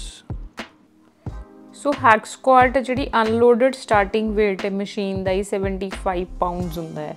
ਸੋ ਤੁਸੀਂ ਅਗਰ ਵੇਟ ਨਹੀਂ ਵੀ ਐਡ ਕਰੋਗੇ ਤਾਂ ਤੁਸੀਂ ਇੱਦਾਂ ਹੀ ਲਗਾ ਸਕਦੇ ਹੋ। ਇੱਦਾਂ ਹੀ ਇਹ ਬਹੁਤ ਜ਼ਿਆਦਾ ਇਫੈਕਟਿਵ ਆ। ਹਾਂ ਜੇ ਤੁਸੀਂ ਪ੍ਰੋਪਰ ਉਹਨੂੰ ਸਹੀ ਲਗਾ ਰਹੇ ਹੋ 12 ਤੋਂ 15 ਰੈਪੀਟੀਸ਼ਨਸ ਲਗਾ ਰਹੇ ਹੋ ਦੈਨ ਤੁਸੀਂ ਦੋਨੋਂ ਸਾਈਡ 5 10 kgs ਵੇਟ ਪਾਓ ਤਾਂ ਹੋਰ ਜ਼ਿਆਦਾ ਇਫੈਕਟਿਵ ਲੱਗੇਗੀ। ਸੋ ਤੁਸੀਂ big quads and big legs grow ਕਰਨ ਦੇ ਵਿੱਚ ਹੈਲਪ ਕਰੇਗੀ and it's really effective, trust me. So ਹੁਣ ਅਸੀਂ 4th ਐਕਸਰਸਾਈਜ਼ ਸਟਾਰਟ ਕਰਨ ਲੱਗੇ ਹਾਂ ਜਿਹੜੀ ਕਿ ਹੈਗੀ ਆ ਲੈਗ ਐਕਸਟੈਂਸ਼ਨ। ਸੋ ਅੱਜ ਮੈਂ ਤੁਹਾਨੂੰ ਸਿਰਫ ਵੋਲੀਅਮ ਟ੍ਰੇਨਿੰਗ ਬਾਰੇ ਦੱਸੂੰਗਾ ਕਿ ਵੋਲੀਅਮ ਟ੍ਰੇਨਿੰਗ 'ਚ ਅਸੀਂ ਕਿਹੜੀ ਐਕਸਰਸਾਈਜ਼ ਲਗਾਈ ਐਂਡ ਕਿੱਦਾਂ ਕੀਤਾ। ਸੋ ਨੈਕਸਟ ਮੇਰੀ ਇੱਕ ਪ੍ਰੋਪਰ ਸੀਰੀਜ਼ ਆ ਰਹੀ ਹੈ ਜਿਹਦੇ 'ਚ ਅਸੀਂ ਤੁਹਾਨੂੰ ਦੱਸਾਂਗੇ ਕਿ ਇਹ ਐਕਚੁਅਲ ਇਹਦੀ ਮੂਵਮੈਂਟ ਕਿੱਦਾਂ ਕਰੀਦੀ ਆ। ਸੋ ਲੈਗ ਐਕਸਟੈਂਸ਼ਨ ਹੁਣ ਗੈਰੀ ਕਰਕੇ ਦਿਖਾਏਗਾ। ਇਹ ਬੇਸਿਕਲੀ ਸਟਰੈਂਥਨ ਕਰਦੀ ਆ ਤੁਹਾਡੇ ਕੁਆਡ ਮਸਲਸ ਨੂੰ ਐਂਡ ਸਟਰੋਂਗ ਕਰਦੀ ਆ and it assist in better muscle development. So ਤੁਸੀਂ ਆਪਣੇ ਹੈਂਡਸ ਦੋਨੋਂ ਹੈਂਡ ਬਾਰਸ 'ਤੇ ਪਲੇਸ ਕਰੋ ਸੋ ਦੈਟ ਤੁਹਾਨੂੰ ਹੋਰ ਸਪੋਰਟ ਮਿਲੇ। ਸੋ ਸਲੋਲੀ ਤੁਸੀਂ ਅਪ ਜਾਣਾ and slowly down, breathe in breathe out important ਆ। ਅਤੇ ਇਹਦੇ ਵਿੱਚ ਤੁਸੀਂ ਆਪਣੇ ਨੀਜ਼ ਨੂੰ ਲੌਕ ਨਹੀਂ ਕਰਨਾ ਹੈਗਾ। ਸੋ ਨੀਜ਼ 'ਤੇ ਪ੍ਰੈਸ਼ਰ ਨਹੀਂ ਪੈਣਾ ਚਾਹੀਦਾ। ਹਾਂ ਉੱਪਰ ਜਾ ਕੇ ਤੁਸੀਂ ਹੋਲਡ ਕਰ ਸਕਦੇ ਹੋ, ਟੈਂਪੋ ਮੇਨਟੇਨ ਕਰ ਸਕਦੇ ਹੋ ਸੋ ਦੈਟ ਤੁਹਾਡੇ ਕੁਆਡਸ ਫੁੱਲ ਇੰਗੇਜ ਹੋਣ। ਸੋ ਹੁਣ ਅਸੀਂ ਦੂਸਰਾ ਸੈੱਟ ਕਰਨ ਲੱਗੇ ਹਾਂ ਲੈਗ ਐਕਸਟੈਂਸ਼ਨ ਦਾ। ਸੋ ਇਹਦੇ ਵੀ ਆਪਾਂ 12 ਤੋਂ 15 ਰੈਪੀਟੀਸ਼ਨਸ ਲਾਵਾਂਗੇ। ਸੋ ਤੁਸੀਂ ਇੱਥੇ ਇਹ ਧਿਆਨ ਰੱਖਣਾ ਕਿ ਤੁਹਾਡੀ ਬੋਡੀ ਹਿੱਲਣੀ ਨਹੀਂ ਚਾਹੀਦੀ, ਸਟੇਬਲ ਰਹਿਣੀ ਚਾਹੀਦੀ ਆ। ਜਿੰਨੀ ਸਟੇਬਲ ਰਹੂਗੀ ਉਨਾ ਹੀ ਤੁਹਾਡਾ ਵੇਟ ਲੈਗਸ 'ਤੇ ਜ਼ਿਆਦਾ ਆਏਗਾ ਅਤੇ ਉਨਾ ਹੀ ਤੁਹਾਡਾ ਲੈਗ ਮਸਲ ਪੰਪ ਹੋਏਗਾ। ਸੋ ਮੇਨ ਫੋਕਸ ਤੁਸੀਂ ਆਪਦੇ ਟੋਸ 'ਤੇ ਵੀ ਰੱਖਣਾ ਕਿ ਟੋਸ ਤੁਹਾਡੇ ਇਨਵਰਡ ਹੋਣੇ ਚਾਹੀਦੇ ਆ ਤੁਹਾਡੀ ਬੋਡੀ ਕਨੇ ਨੂੰ। ਸੋ ਇਹ ਐਕਸਰਸਾਈਜ਼ ਦੇ ਵਿੱਚ ਕਈ ਵਾਰ ਲਾਈਕ ਆਪਾਂ ਸੀਟ ਦੇ ਨਾਲ ਆਪਣੀ ਬੈਕ ਟੱਚ ਨਹੀਂ ਕਰਦੇ, ਅੱਗੇ ਨੂੰ ਹੋ ਕੇ ਲਗਾਉਂਦੇ ਆ। ਸੋ ਕਈ ਉੱਦਾਂ ਵੀ ਲਗਾਉਂਦੇ ਆ ਬਟ ਆਈ ਪ੍ਰੈਫਰ ਕਿ ਤੁਸੀਂ ਆਪਣੀ ਬੈਕ ਸਪਾਈਨ ਨੂੰ ਪ੍ਰੋਪਰ ਸਟੇਬਲ ਰੱਖੋ, ਸਟ੍ਰੇਟ ਰੱਖੋ ਅਤੇ ਬੈਕ ਟੱਚ ਕਰੋ, ਰਾਈਟ, ਕਰਵ ਬਣਾ ਕੇ, ਪ੍ਰੋਪਰ ਨਹੀਂ। ਸੋ ਤੁਸੀਂ ਆਪਣੀ ਸਪਾਈਨ ਨੂੰ ਸੀਟ ਨਾਲ ਟੱਚ ਕਰੋ ਰਾਦਰ ਦੈਨ ਅੱਗੇ ਨੂੰ ਹੋ ਕੇ ਬੈਠ ਕੇ ਲਗਵਾਉਣਾ। ਸੋ ਦੇਖੋ ਗੈਰੀ ਦੇ ਪਸੀਨੇ ਨਿਕਲ ਰਹੇ ਆ। Come on, do it. ਹਜੇ ਬਹੁਤ ਵਰਕਆਊਟ ਪਿਆ ਆਪਣਾ। ਸੋ ਥਰਡ ਸੈਟ ਕਰਨ ਲੱਗੇ ਹਾਂ ਲੈਗ ਐਕਸਟੈਂਸ਼ਨ ਦਾ। ਸੋ ਇਹਦੇ ਤੇ ਵੀ ਆਪਾਂ ਉਨਾ ਹੀ weight ਪਾਵਾਂਗੇ ਐਂਡ ਰਮਨ ਨੇ ਰੈਪੀਟੀਸ਼ਨਸ ਇਹਦੇ ਇਨਕਰੀਜ਼ ਕੀਤੇ ਨੇ। 25 ਰੈਪੀਟੀਸ਼ਨਸ ਕਰੂਗੀ ਰਮਨ ਥਰਡ ਸੈਟ ਦੇ। ਇੱਕ ਤਾਂ ਨਾ ਮੇਰਾ ਕੋਚ ਬਹੁਤ ਸਟ੍ਰਿਕਟ ਆ, ਜਿਹਨੂੰ ਮੈਂ ਲਾਈਫ ਟਾਈਮ ਲਈ ਹਾਇਰ ਕੀਤਾ ਹੋਇਆ। ਕਦੇ ਇੰਨੇ ਸੈਟ ਲਾਓ, ਕਦੇ ਇੰਨੇ ਰੈਪ ਲਗਾਓ, ਵੋਲਿਊਮ ਟ੍ਰੇਨਿੰਗ ਕਰੋ, ਇਹ वो ਸੈਟਿਸਫਾਈਡ ਐਂਡ ਤੇ ਫਿਰ ਨਹੀਂ ਹੋਣਾ। ਅੱਛਾ ਕੁਛ ਦੁੱਖ ਨਹੀਂ ਰਿਹਾ, ਸਿੱਧਾ ਬੰਦਾ ਤੁਰ ਰਿਹਾ ਆ, ਦੈਟਸ ਨਾਟ ਫੇਅਰ। ਸੋ ਇਹ ਐਕਸਰਸਾਈਜ਼ ਤੁਹਾਨੂੰ ਕਰੈਕਟ ਪੋਸਚਰ 'ਚ ਲਗਾਉਣੀ। ਇਹ ਨਹੀਂ ਹੈ ਕਿ ਅਸੀਂ ਇੱਕੋ ਮਸਲ ਲਈ ਡਿਫਰੈਂਟ ਐਕਸਰਸਾਈਜ਼ ਲਗਾਈਏ, ਬੇਸਿਕਸ 'ਤੇ ਰਹੋ। ਸੋ ਹੁਣ ਰਮਨ ਦੀ again turn fourth set Raman ਲਾਉਣ ਲੱਗੀ ਆ। ਇਹਦੇ ਨਾਲ ਨਾ ਆਪਾਂ ਦੇਖਣਾ ਹੁੰਦਾ ਜਦੋਂ ਆਪਾਂ ਹੈਵੀ ਵੇਟ ਲਾਉਂਦੇ ਹਾਂ ਤਾਂ ਗ੍ਰਿਪ ਜ਼ੋਰ ਦੀ ਪਕੜ ਕੇ ਆਪਣੀ ਬੋਡੀ ਸਟੇਬਲ ਰੱਖਣੀ ਹੁੰਦੀ ਆ। ਐਂਡ ਵੇਟ ਇਨਕਰੀਜ਼ ਕਰਨ ਦਾ ਇਹ ਮਤਲਬ ਨਹੀਂ ਹੈਗਾ ਕਿ ਆਪਾਂ ਆਪਣੀ ਮੂਵਮੈਂਟ ਗਲਤ ਰੱਖੀਏ। ਵੇਟ ਉਹਨਾਂ ਇਨਕਰੀਜ਼ ਕਰੋ ਕਿ ਤੁਹਾਡੀ ਮੂਵਮੈਂਟ ਸਹੀ ਰਹੇ। ਐਂਡ ਰਮਨ ਇਹਦੇ ਲਾਊਗੀ 20 to 25 ਰੈਪੀਟੀਸ਼ਨਸ। ਸੋ ਇਸ ਤੋਂ ਬਾਅਦ ਮੇਰੀ ਬਾਰੀ। What's your name? Nabhed. What is mean? Fearless. और आप किसी से नहीं डरते? No. डैड से? No. मम्मा से? थोड़ा सा। मम्मा से भी ना डरा करो। मम्मा तो प्यारे होते हैं ना? डैड नहीं प्यारे होते ना? डैड भी प्यारे हैं। ਸੋ ਗੈਰੀ ਹੁਣ ਹੋਰ weight ਐਡ ਕਰੇਗਾ, ਬਟ ਮੈਂ ਬਿਗਨਰਸ ਨੂੰ ਹੀ ਗਾਈਡੈਂਸ ਦਊਂਗੀ ਕਿ ਤੁਸੀਂ ਇਹਨੂੰ ਚਾਹੇ ਲਾਈਟ weight 'ਤੇ ਲਗਾਓ, ਬਟ ਰੈਪੀਟੀਸ਼ਨਸ ਐਂਡ ਸੈਟ ਪ੍ਰੋਪਰ ਲਗਾਓ ਐਂਡ ਮਤਲਬ ਸਲੋ ਲਗਾਓ, ਟੈਂਪੋ ਮੇਨਟੇਨ ਕਰਕੇ ਲਗਾਓ। ਇਹ ਨਹੀਂ ਆ ਕਿ ਫਾਸਟ ਕਰਕੇ। ਮੈਨੂੰ ਬਹੁਤ ਆਦਤ ਆ ਕਿ ਫਾਸਟ ਜਿੱਦਾਂ ਹੁਣ ਗੈਰੀ ਬਿਲਕੁਲ ਸਹੀ ਲਗਾ ਰਿਹਾ, ਮੈਂ ਫਾਸਟ ਜ਼ਿਆਦਾ ਕਰਕੇ ਮੈਨੂੰ ਫਟਾਫਟ ਹੁੰਦਾ ਹੈ ਕਿ ਇਹ ਸੈੱਟ ਕੰਪਲੀਟ ਕਰਕੇ ਅਗਲੀ ਐਕਸਰਸਾਈਜ਼ 'ਤੇ ਪਹੁੰਚੇ, ਜਲਦੀ ਲੈਗ ਡੇ ਕੰਪਲੀਟ ਹੋ ਜਾਵੇ। ਈਵਨ ਦੋ ਆਈ ਲਵ ਲੈਗ ਵਰਕਆਊਟ, ਬਟ ਸਟਿਲ ਇਹ ਸਾਡੀ ਗਰਲਸ ਦੀ ਹੈਬਿਟ ਹੁੰਦੀ ਆ। ਦੇਖੋ ਸਾਡਾ ਪ੍ਰੋ ਪਲੇਅਰ ਥੱਕ ਗਿਆ, ਇੱਧਰ ਨਾੜ ਚੜ੍ਹ ਗਈ, ਚਲੋ ਜੀ ਸਟਰੈਚਿੰਗਸ ਕਰੋ। ਸੋ ਇਸੇ ਕਰਕੇ ਕਿਹਾ ਜਾਂਦਾ ਹੈ ਕਿ ਸਟਰੈਚਿੰਗਸ ਇੰਪੋਰਟੈਂਟ ਆ, ਸੋ ਤੁਹਾਡਾ ਮਸਲ ਟਾਇਰਡ ਨਾ ਹੋਵੇ, ਉਹਦੀ ਫਲੈਕਸੀਬਿਲਿਟੀ ਮੇਨਟੇਨ ਰਹੇ। ਸੋ ਆਪਾਂ ਫਿਫਥ ਐਕਸਰਸਾਈਜ਼ ਸਟਾਰਟ ਕਰਨ ਲੱਗੇ ਹਾਂ, ਡੈਟ ਇਜ਼ ਲੈਗ ਕਰਲ। ਸੋ ਪਹਿਲਾਂ ਆਪਾਂ ਮਸ਼ੀਨ ਨੂੰ ਐਡਜਸਟ ਕਰਾਂਗੇ ਆਪਣੇ ਹਾਈਟ ਅਕੋਰਡਿੰਗ ਐਂਡ ਇਹਦੇ ਵੀ ਆਪਾਂ 15 to 20 ਰੈਪੀਟੀਸ਼ਨਸ ਲਗਾਵਾਂਗੇ। ਸੋ ਬਟ ਇਹ ਮਸ਼ੀਨ 'ਤੇ ਆਪਾਂ ਹੈਮਸਟਰਿੰਗ ਟ੍ਰੇਨ ਕਰਦੇ ਹਾਂ ਅਤੇ ਹੈਮਸਟਰਿੰਗ ਨੂੰ ਜਿੰਨਾ ਸਲੋ ਟ੍ਰੇਨ ਕਰੋਗੇ ਐਂਡ ਸਕੁਈਜ਼ ਕਰਕੇ ਮਸਲ ਨੂੰ ਕੰਟਰੈਕਟ ਕਰਕੇ ਹੋਲਡ ਕਰੋਗੇ ਉਨਾ ਹੀ ਪੰਪ ਆਏਗਾ। ਸੋ ਇਹਦੇ ਵੀ 25 ਰੈਪੀਟੀਸ਼ਨਸ ਕਰਾਂਗੇ। ਸੋ ਹੁਣ ਗੈਰੀ ਲਗਾਉਣੀ ਹੈ ਸੀਟਡ ਲੈਗ ਕਰਲ। ਇਹ ਟਾਰਗੇਟ ਕਰਦੇ ਆ ਬੋਥ ਹੈਮਸਟਰਿੰਗ ਐਂਡ ਕਾਫ ਮਸਲਸ। ਸੋ ਤੁਸੀਂ ਆਪਣਾ ਨੀਜ਼ ਦੀ ਪੋਜੀਸ਼ਨ ਸੈੱਟ ਕਰ ਲੈਣੀ ਆ ਐਂਡ ਟੋਜ਼ ਇਨਵਰਡ ਹੀ ਰੱਖਣੀਆਂ ਆ। ਸੋ ਇਨਕਰੇਜ ਕਰੋ ਕਿ ਫੁੱਲ ਹੈਮਸਟਰਿੰਗ ਕੰਟਰੈਕਟ ਹੋਵੇ, ਰਾਈਟ, ਫੀਲ ਕਰੋ। ਐਂਡ ਇਹਦੇ ਵਿੱਚ ਤੁਸੀਂ ਅਗਰ ਉੱਪਰ ਸਲੋਲੀ ਆਉਂਗੇ ਤਾਂ ਉਹ ਜ਼ਿਆਦਾ ਇੰਪੈਕਟਫੁਲ ਰਹੇਗਾ। ਸੋ ਆਪਣਾ ਪੰਜਵੀਂ ਐਕਸਰਸਾਈਜ਼ ਦਾ ਸੈਕਿੰਡ ਸੈਟ ਚੱਲਿਆ, same leg curl. So but ਇਹਦੇ ਰੈਪੀਟੀਸ਼ਨਸ ਆਪਾਂ ਘੱਟ ਕਰ ਰਹੇ ਹਾਂ, 12 to 15 ਕਰ ਰਹੇ ਹਾਂ ਅਤੇ weight ਇਨਕਰੀਜ਼ ਕੀਤਾ, ਬਟ ਆਪਣੀ ਮੂਵਮੈਂਟ ਸੇਮ ਰਹੇਗੀ। ਗੋ ਡਾਊਨ, ਹੋਲਡ ਐਂਡ ਸਕੁਈਜ਼। ਜਿੰਨਾ ਟਾਈਮ ਹੈਮਸਟਰਿੰਗ ਤੁਹਾਡਾ ਕੰਟਰੈਕਟ ਨਹੀਂ ਹੋਊਗਾ ਅਤੇ ਹੈਮਸਟਰਿੰਗ ਪੰਪ ਨਹੀਂ ਹੋਊਗਾ। ਤੁਸੀਂ ਦੇਖ ਸਕਦੇ ਹੋ ਰਮਨ ਦੇ ਫੇਸ ਤੋਂ ਕਿ ਹੈਵੀ ਆ। So yes Raman, you can do it and do it like 12 to 15 ਰੈਪੀਟੀਸ਼ਨਸ। ਸੋ ਜਿਹੜੇ ਅਸੀਂ ਲਗਾ ਰਹੇ ਹਾਂ ਇਹ ਸੀਟਡ ਲੈਗ ਕਰਲ ਆ। ਸੋ ਇਹਦੇ ਵਿੱਚ 3 ਡਿਫਰੈਂਟ ਟਾਈਪ ਵੇਰੀਏਸ਼ਨਸ ਨੇ ਲੈਗ ਕਰਲ ਦੀਆਂ। ਲਾਈਂਗ ਲੈਗ ਕਰਲ ਵੀ ਆ, ਉਹ ਵੀ ਬੜੀ ਇੰਪੈਕਟਫੁਲ ਹੁੰਦੀ ਆ, ਐਂਡ ਸਟੈਂਡਿੰਗ ਲੈਗ ਕਰਲ ਵੀ ਆ। ਸੋ ਇਹ ਸੀਟਡ ਲੈਗ ਕਰਲ ਆ। ਸੋ ਅਸੀਂ ਪ੍ਰੈਫਰ ਕਰਦੇ ਹਾਂ ਬਿਗਨਰਸ ਤੁਸੀਂ ਮਸ਼ੀਨ ਨਾਲ ਹੀ ਵਰਕਆਊਟ ਕਰੋ ਰਾਦਰ ਦੈਨ ਹੋਰ ਡਿਫਰੈਂਟ ਵੇਰੀਏਸ਼ਨਸ ਟਰਾਈ ਕਰਨ ਨਾਲੋਂ। ਪਹਿਲਾਂ ਤੁਸੀਂ ਬੇਸਿਕਸ 'ਤੇ ਰਹੋ ਜੇ ਤੁਸੀਂ ਆਪਣੇ ਮਸਲਸ ਗਰੋ ਕਰਨੇ ਆ, ਟੋਨ ਅਪ ਕਰਨੇ ਆ, ਰਾਈਟ, ਸਟਰੋਂਗ ਕਰਨੇ ਆ। ਸੋ ਬੇਸਿਕਸ ਜ਼ਿਆਦਾ ਹੈਲਪ ਕਰਦੇ ਆ।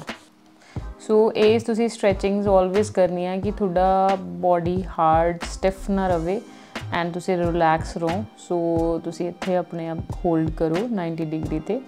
ਸੋ ਹੁਣ ਸਾਡਾ 19th ਸੈਟ ਚੱਲਿਆ, ਮੀਨਸ 5th ਐਕਸਰਸਾਈਜ਼ ਦਾ 3rd ਸੈਟ ਚੱਲਿਆ। ਸੋ ਸਾਡੀ ਦੋਨਾਂ ਦੀ ਬੱਸ ਹੋ ਚੁੱਕੀ ਆ ਹੁਣ, ਠੀਕ ਹੈ। ਲੈਗਸ ਪੂਰੀਆਂ ਪੰਪ ਨੇ, ਬਟ ਅਸੀਂ ਮਸਲ ਨੂੰ ਜ਼ਿਆਦਾ ਹੈਵੀ ਨਹੀਂ ਟ੍ਰੇਨ ਕਰ ਰਹੇ, ਰੈਪੀਟੀਸ਼ਨਸ ਐਂਡ ਮੂਵਮੈਂਟ 'ਤੇ ਫੋਕਸ ਕਰ ਰਹੇ ਹਾਂ। ਸੋ ਤੁਹਾਨੂੰ ਵੀ ਇਹੀ ਚੀਜ਼ ਕਰਨੀ ਚਾਹੀਦੀ ਆ, ਫੋਕਸ ਕਰੋ ਆਪਦੀ ਮੂਵਮੈਂਟ 'ਤੇ ਐਂਡ ਰੈਪੀਟੀਸ਼ਨਸ 'ਤੇ। ਸੋ ਇਹ ਐਕਸਰਸਾਈਜ਼ ਦੇ ਵਿੱਚ ਧਿਆਨ ਨਾਲ ਦੇਖੋ, ਗੈਰੀ ਦੀਆਂ ਸਿਰਫ ਲੈਗਸ ਮੂਵ ਕਰ ਰਹੀਆਂ, ਰਾਈਟ, ਅੱਪਰ ਬੋਡੀ ਨਹੀਂ ਮੂਵ ਕਰਨੀ ਚਾਹੀਦੀ। ਸੋ ਹੁਣ ਅਸੀਂ 6ਵੀਂ ਐਕਸਰਸਾਈਜ਼ ਸਟਾਰਟ ਕਰਨ ਲੱਗੇ ਹਾਂ, ਸੁਮੋ ਸਕੁਐਟਸ ਵਿਦ ਟੀ ਬਾਰ। ਸੋ ਇਹਦੇ ਲਾਉਣ ਦੇ ਬਹੁਤ ਜ਼ਿਆਦਾ ਬੈਨੀਫਿਟਸ ਨੇ, ਇਨਰ ਥਾਈਜ਼ ਬਹੁਤ ਚੰਗੀ ਤਰ੍ਹਾਂ ਟ੍ਰੇਨ ਹੁੰਦੇ ਆ ਇਹਦੇ ਨਾਲ। ਸੋ ਆਪਾਂ ਇਹ ਜਿਹੜੀ ਐਕਸਰਸਾਈਜ਼ ਆ ਆਪਾਂ ਵੇਰੀਏਸ਼ਨ ਲਈ ਐਡ ਕੀਤੀ ਆ, ਡੰਬਲ ਨਾਲ ਵੀ ਲਾ ਸਕਦੇ ਹੋ ਤੁਸੀਂ, ਰੋਡ ਨਾਲ ਵੀ ਲਾ ਸਕਦੇ ਹੋ ਤੁਸੀਂ, ਫ੍ਰੀ ਵੇਟ ਵੀ ਲਾ ਸਕਦੇ ਹੋ, ਜਿਵੇਂ ਤੁਹਾਨੂੰ ਠੀਕ ਲੱਗੇ। ਸੋ ਸਾਨੂੰ ਕੰਫਰਟੇਬਲ ਟੀ ਬਾਰ 'ਤੇ ਰਹਿੰਦਾ। ਸੋ ਸੁਮੋ ਸਕੁਐਟ ਤੁਹਾਡੇ ਸਟਰੈਂਥਨ ਕਰਦੇ ਆ ਕੁਆਡਰੀਸੈਪ, ਗਲੂਟਸ, ਹਿਪਸ, ਹੈਮਸਟਰਿੰਗ, ਕਾਫਸ, ਸਾਰੇ ਮਤਲਬ ਲੈਗ ਮਸਲਸ ਨੂੰ। ਜ਼ਿਆਦਾ ਜਿਹੜਾ ਇਹਦਾ ਐਕਸਟਰਾ ਫੋਕਸ ਹੁੰਦਾ ਉਹ ਤੁਹਾਡੇ ਇਨਰ ਥਾਈ ਐਂਡ ਅਬਡਕਟਰਸ 'ਤੇ ਹੁੰਦਾ। ਸੋ ਇਹਦੇ ਵਿੱਚ ਤੁਸੀਂ ਆਪਣੀਆਂ ਜਿਹੜੀਆਂ ਪੈਰ ਟੋਜ਼ ਨੇ ਉਹ ਆਊਟਵਰਡ ਰੱਖਣੇ ਆ ਥੋੜ੍ਹੇ ਸਲਾਈਟਲੀ, ਐਂਡ ਫੇਸ ਸਿੱਧਾ ਦੇਖਣਾ ਹੈ, ਜ਼ਿਆਦਾ ਨੈਕ ਮੂਵਮੈਂਟ ਨਹੀਂ ਕਰਨੀ, ਐਂਡ ਪ੍ਰੋਪਰ ਡੀਪ ਜਾਓ ਐਂਡ ਫੀਲ ਕਰੋ। ਜੋ ਤੁਸੀਂ ਲਗਾਓਗੇ ਨਾ ਤੁਹਾਨੂੰ ਖੁਦ ਫੀਲ ਹੋਏਗਾ ਗਲੂਟਸ ਤੋਂ ਪ੍ਰੋਪਰ ਪੰਪ ਮਿਲ ਰਿਹਾ ਐਂਡ ਇਨਰ ਥਾਈ ਇਨਵੋਲਵ ਹੋ ਰਿਹਾ। ਸੋ ਜ਼ਿਆਦਾਤਰ ਜਿੱਦਾਂ ਫੀਮੇਲਸ ਦੇ ਥਾਈ ਹੈਵੀ ਹੁੰਦੇ ਆ ਤਾਂ ਇਨਰ ਥਾਈ ਜ਼ਿਆਦਾ ਲਾਈਕ ਸੈਲੂਲਾਈਟ ਹੁੰਦਾ ਹੈ ਨਾ, ਜ਼ਿਆਦਾ ਫੈਟ ਹੁੰਦੀ ਆ। ਸੋ ਇਹ ਐਕਸਰਸਾਈਜ਼ ਉਹਨਾਂ ਲਈ ਬਹੁਤ ਇਫੈਕਟਿਵ ਆ। ਸੋ ਹੁਣ ਅਸੀਂ 6th ਐਕਸਰਸਾਈਜ਼ ਦਾ ਸੈਕਿੰਡ ਸੈਟ ਕਰਨ ਲੱਗੇ ਹਾਂ, ਸੇਮ ਸੁਮੋ ਸਕੁਐਟਸ ਵਿਦ ਟੀ ਬਾਰ। ਸੋ ਇਹ ਐਡਕਟਰਸ ਲਈ ਬਹੁਤ ਗੁੱਡ ਐਕਸਰਸਾਈਜ਼ ਆ। ਜੇ ਤੁਸੀਂ ਐਡਕਟਰਸ ਟ੍ਰੇਨ ਕਰ ਰਹੇ ਹੋ ਉਨੀ ਹੀ ਤੁਹਾਡੀ ਲੈਗਸ ਦੀ ਸਟੇਬਿਲਿਟੀ ਵਧੇਗੀ, ਮੋਬਿਲਿਟੀ ਵਧੇਗੀ, ਹਿਪ ਜੁਆਇੰਟਸ ਦੀ ਮੋਬਿਲਿਟੀ ਵਧੇਗੀ। ਜੋ ਬੰਦਿਆਂ ਦੀ ਲੋਅਰ ਬੈਕ ਵੀਕ ਹੁੰਦੀ ਆ ਉਹਨਾਂ ਨੂੰ ਐਡਕਟਰਸ ਟ੍ਰੇਨ ਕਰਨ ਦੀ ਲੋੜ ਹੁੰਦੀ ਆ। So you have to train it. So Gary ਹੋਰ ਵੇਟ ਐਡ ਕਰਕੇ ਸੁਮੋ ਸਕੁਐਟ ਲਗਾਉਣਗੇ। ਸੋ ਜ਼ਿਆਦਾਤਰ ਕੁਐਸਚਨ ਹੁੰਦਾ ਹੈ ਕਿ ਸਕੁਐਟਸ ਲਗਾਉਣ ਨਾਲ ਬੈਲੀ ਫੈਟ ਘੱਟ ਹੁੰਦੀ ਆ। ਸੋ ਸਪੌਟ ਰਿਡਕਸ਼ਨ ਨਹੀਂ ਹੋ ਸਕਦੀ ਕਿਸੇ ਵੀ ਇੱਕ ਬੋਡੀ ਪਾਰਟ ਤੋਂ। ਹਾਂ, ਸਕੁਐਟਸ ਤੁਸੀਂ ਰੈਗੂਲਰ ਬੇਸਿਸ 'ਤੇ ਲਗਾਓ, ਇਹਦੇ ਨਾਲ ਤੁਹਾਡੇ ਓਵਰਆਲ ਬੋਡੀ ਤੋਂ ਫੈਟ ਘੱਟ ਹੁੰਦੀ ਹੈ ਕਿਉਂਕਿ ਇਹਨਾਂ ਸਾਰੇ ਮਸਲਸ ਇਨਵੋਲਵ ਹੁੰਦੇ ਆ, ਲੋਅਰ ਬੈਕ ਔਰ ਲੈਗਸ। ਸੋ ਸੁਮੋ ਸਕੁਐਟ ਐਡ ਕਰਨ ਦੇ ਨਾਲ ਤੁਹਾਨੂੰ ਹੋਰ ਜ਼ਿਆਦਾ ਬੈਨੀਫਿਟ ਮਿਲ ਜਾਂਦਾ, ਤੁਹਾਡੀ ਲੋਅਰ ਬੈਕ, ਹੈਮਸਟਰਿੰਗ, ਗਲੂਟਸ, ਕੁਆਡਸ ਸਾਰੇ ਟ੍ਰੇਨ ਹੁੰਦੇ। ਸੋ ਸੈਕਿੰਡ ਲਾਸਟ ਐਕਸਰਸਾਈਜ਼ ਚੱਲੀ ਹੈ ਸਾਡੀ sumo squat the, that is third set. ਸੋ ਇਹਦੇ ਵੀ ਅਸੀਂ 20 ਰੈਪੀਟੀਸ਼ਨਸ ਕਰਾਂਗੇ। ਸੋ ਸਾਡੀ ਰੈਪੀਟੀਸ਼ਨਸ ਰੇਂਜ 15 to 25 ਰਹਿ ਰਹੀ ਆ, and according to weight increase ਨਹੀਂ ਕਰ ਰਹੇ ਜ਼ਿਆਦਾ। ਸੋ ਰੈਪੀਟੀਸ਼ਨਸ 'ਤੇ ਫੋਕਸ ਕਰ ਰਹੇ ਹਾਂ। ਸੋ ਇਹ ਸੁਮੋ ਸਕੁਐਟ ਤੁਸੀਂ ਮਤਲਬ ਆਪਣੇ ਅਕੋਰਡਿੰਗ ਦੇਖਣਾ ਹੈ ਹਰ ਬੰਦੇ ਨੇ। ਅਗਰ ਤੁਹਾਨੂੰ ਜ਼ਿਆਦਾ ਨਹੀਂ ਲੱਗ ਰਿਹਾ ਕਿ ਤੁਹਾਡੇ ਗਲੂਟਸ, ਇਨਰ ਥਾਈ 'ਤੇ ਇੰਪੈਕਟ ਆ ਰਿਹਾ, ਤੁਸੀਂ ਸਟੈਪਰ 'ਤੇ ਵੀ ਕਰ ਸਕਦੇ ਹੋ, ਰਾਈਟ। ਬਟ ਅਸੀਂ ਇਹਦੇ 'ਤੇ ਟੀ ਬਾਰ 'ਤੇ ਕਰਨ ਲੱਗੇ ਹਾਂ। ਸੋ ਤੁਸੀਂ ਡਿਫਰੈਂਟ ਲਾਈਕ ਵੇਰੀਏਸ਼ਨਸ ਯੂਜ਼ ਕਰ ਸਕਦੇ ਹੋ। ਸੋ ਪਰਪਸ ਸਾਡਾ ਸੋਲਵ ਹੋਣਾ ਚਾਹੀਦਾ, ਸਾਡੇ ਮਸਲਸ ਪੰਪ ਹੋਣੇ ਚਾਹੀਦੇ ਆ। ਸੋ ਸਾਡਾ 6th ਐਕਸਰਸਾਈਜ਼ ਦਾ ਲਾਸਟ ਸੈਟ ਚੱਲਿਆ, ਦੈਟ ਇਜ਼ 24th ਸੈਟ। ਸੋ ਇਹਦੇ ਵੀ ਅਸੀਂ 12 to 15 ਰੈਪੀਟੀਸ਼ਨਸ ਕਰਾਂਗੇ। ਪਹਿਲਾਂ ਅਸੀਂ 25 ਰੈਪੀਟੀਸ਼ਨਸ 20 ਰੈਪੀਟੀਸ਼ਨਸ ਕਰ ਚੁੱਕੇ ਹਾਂ। ਸੋ ਲਾਸਟ ਸੈਟ ਆ, ਸੋ ਥੋੜ੍ਹਾ ਜਿਹਾ ਅਸੀਂ ਇਹਨੂੰ ਜਲਦੀ ਲਾ ਕੇ ਨੈਕਸਟ ਲੰਜਿਸ ਲਾਉਣੀਆਂ। So legs are full pumped up. So Raman you can do it. Last set ਆ, ਫਿਨਿਸ਼ ਕਰੋ। ਸੋ ਇਸ ਤੋਂ ਬਾਅਦ ਲੰਜਿਸ ਕਰੀਏ ਆਪਾਂ। Let's do this. ਸੋ ਸਾਡੀ 7th ਐਕਸਰਸਾਈਜ਼ ਚੱਲੀ ਹੈ ਵਾਕਿੰਗ ਲੰਜਿਸ। ਸੋ ਇਹਦੇ ਵੀ ਅਸੀਂ 4 ਸੈਟਸ ਕਰਾਂਗੇ। ਸੋ ਵਾਕਿੰਗ ਲੰਜਿਸ ਦੇ ਬਹੁਤ ਜ਼ਿਆਦਾ ਬੈਨੀਫਿਟਸ ਨੇ। ਕਾਫੀ ਲੋਕ ਪ੍ਰੈਫਰ ਕਰਦੇ ਆ ਖੜੇ ਹੋ ਕੇ ਲਾਈਕ ਮਸ਼ੀਨ 'ਤੇ ਲਾਉਣਾ ਜਾਂ ਸਟੈਪਰ 'ਤੇ ਲਾਉਣੇ ਜਾਂ ਟੇਬਲ 'ਤੇ, but I do prefer walking.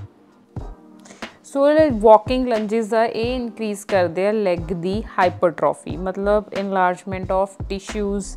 So overall ਜਿਹੜੀ ਹੈ ਤੁਹਾਡੀ ਲੈਗ ਦੀ growth, toning and lower body, ਇਹ ਸਾਰੀ ਚੀਜ਼ ਨੂੰ ਇਹਨੂੰ ਮਤਲਬ ਤੁਹਾਨੂੰ ਵਧੀਆ ਲਾਈਕ ਲੈਗਸ ਦੀ ਗਰੋਥ ਹੁੰਦੀ ਹੈ। ਐਂਡ ਇਹਨੂੰ ਕਾਰਡੀਓ 'ਚ ਵੀ ਕਾਊਂਟ ਕੀਤਾ ਜਾਂਦਾ ਹੈ ਵਾਕਿੰਗ ਲੰਜਿਸ ਨੂੰ। ਐਂਡ ਇਹ ਕਰਕੇ ਦੇਖੋ ਬਹੁਤ ਹੀ ਇਫੈਕਟਿਵ ਆ। ਤੁਸੀਂ ਸਟੈਂਡਿੰਗ ਵੀ ਲਗਾ ਸਕਦੇ ਹੋ as a beginner. So second set ਚੱਲਿਆ ਵਾਕਿੰਗ ਲੰਜਿਸ ਦਾ। ਸੋ ਇਹਦੇ ਅਗੇਨ 15 ਸਟੈਪਸ ਕਰਾਂਗੇ ਸਿੰਗਲ ਲੈਗ, ਐਂਡ ਇਹ ਬਹੁਤ ਹੀ ਜ਼ਿਆਦਾ ਇਫੈਕਟਿਵ ਐਕਸਰਸਾਈਜ਼ ਆ। ਤੁਸੀਂ ਵੀ ਟਰਾਈ ਕਰਿਓ ਤੇ don't miss lunges in your leg workout, always do it. So walking lunges ਤੁਹਾਨੂੰ ਬੈਲੈਂਸ ਮੇਨਟੇਨ ਕਰਨ ਦੇ ਵਿੱਚ, ਤੁਹਾਨੂੰ ਪੋਸਚਰ ਕਰੈਕਟ ਕਰਨ ਦੇ ਵਿੱਚ ਹੈਲਪ ਕਰਦੀਆਂ ਆ। ਐਂਡ ਇਹ ਲਾਈਕ ਜ਼ਿਆਦਾ ਤੋਂ ਜ਼ਿਆਦਾ ਕੈਲੋਰੀਜ਼ ਬਰਨ ਕਰਨ 'ਚ ਹੈਲਪ ਕਰਦੀ ਜੇ ਤੁਸੀਂ ਵਾਕ ਵੀ ਕਰ ਰਹੇ ਹੋ, ਵੇਟ ਵੀ ਲਿਫਟ ਕਰ ਰਹੇ ਹੋ ਐਂਡ ਲੰਜਿਸ ਵੀ ਲਗਾ ਰਹੇ ਹੋ, ਰਾਈਟ। ਦੈਟਸ ਵਾਈ ਇਹ ਕਾਰਡੀਓ 'ਚ ਇਨਕਲੂਡ ਹੋ ਜਾਂਦੀਆਂ ਨੇ। ਸੋ ਆਪਣਾ ਲੰਜਿਸ ਦਾ ਲਾਸਟ ਸੈਟ ਚੱਲਿਆ। ਸੋ ਲੰਜਿਸ ਦੇ ਬਹੁਤ ਸਾਰੇ ਬੈਨੀਫਿਟਸ ਹੁੰਦੇ ਨੇ ਲਾਉਣ ਦੇ, like it will increase your flexibility, right. ਤੁਹਾਡਾ ਮੈਟਾਬੋਲਿਕ ਰੇਟ ਬੂਸਟ ਕਰਦਾ, ਐਂਡ ਮੋਸਟ ਇੰਪੋਰਟੈਂਟ ਇਹ ਤੁਹਾਡਾ ਬੈਲੈਂਸ ਇੰਪਰੂਵ ਕਰਦਾ। ਜੇ ਤੁਹਾਡੀ ਲਾਈਕ ਸਕੁਆਟਸ ਦੇ ਵਿੱਚ ਬੈਲੈਂਸ ਨਹੀਂ ਬਣਦਾ, ਟਰਾਈ ਟੂ ਡੂ ਲੰਜਸ।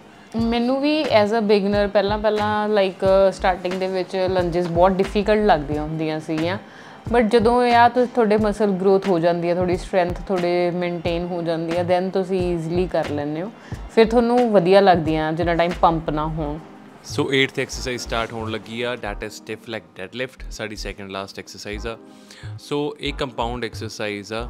ਸੋ ਰਮਨ ਨੇ ਆਪਣੇ ਕਾਫ ਜ਼ਿਆਦਾ ਇਨਵੋਲਵ ਕਰਨ ਲਈ ਨੀਚੇ ਮੈਟ ਰੱਖੇ ਨੇ, ਇਹਦੇ ਨਾਲ ਕਾਫ ਜ਼ਿਆਦਾ ਐਕਟਿਵ ਰਹਿੰਦੇ ਨੇ ਐਂਡ ਤੁਹਾਡਾ ਜ਼ਿਆਦਾ ਵੇਟ ਹੈਮਸਟਰਿੰਗ 'ਤੇ ਆਉਂਦਾ, ਅਤੇ ਇਹਦੇ 'ਚ ਗਲੂਟਸ ਐਂਡ ਲੋਅਰ ਬੈਕ ਵੀ ਇਨਵੋਲਵ ਹੁੰਦੀ ਆ। ਸੋ ਇਹ ਐਕਸਰਸਾਈਜ਼ ਨੂੰ ਆਪਦੇ ਲੈਗ ਵਰਕਆਊਟ 'ਚ ਕਦੇ ਮਿਸ ਨਾ ਕਰੋ, ਇਹਨੂੰ ਹਮੇਸ਼ਾ ਨੰਬਰ ਪ੍ਰਾਇਓਰਿਟੀ 'ਤੇ ਰੱਖੋ ਐਂਡ ਇਹਦੇ ਵੀ ਆਪਾਂ 12 ਤੋਂ 15 ਰੈਪੀਟੇਸ਼ਨਸ ਕਰਾਂਗੇ।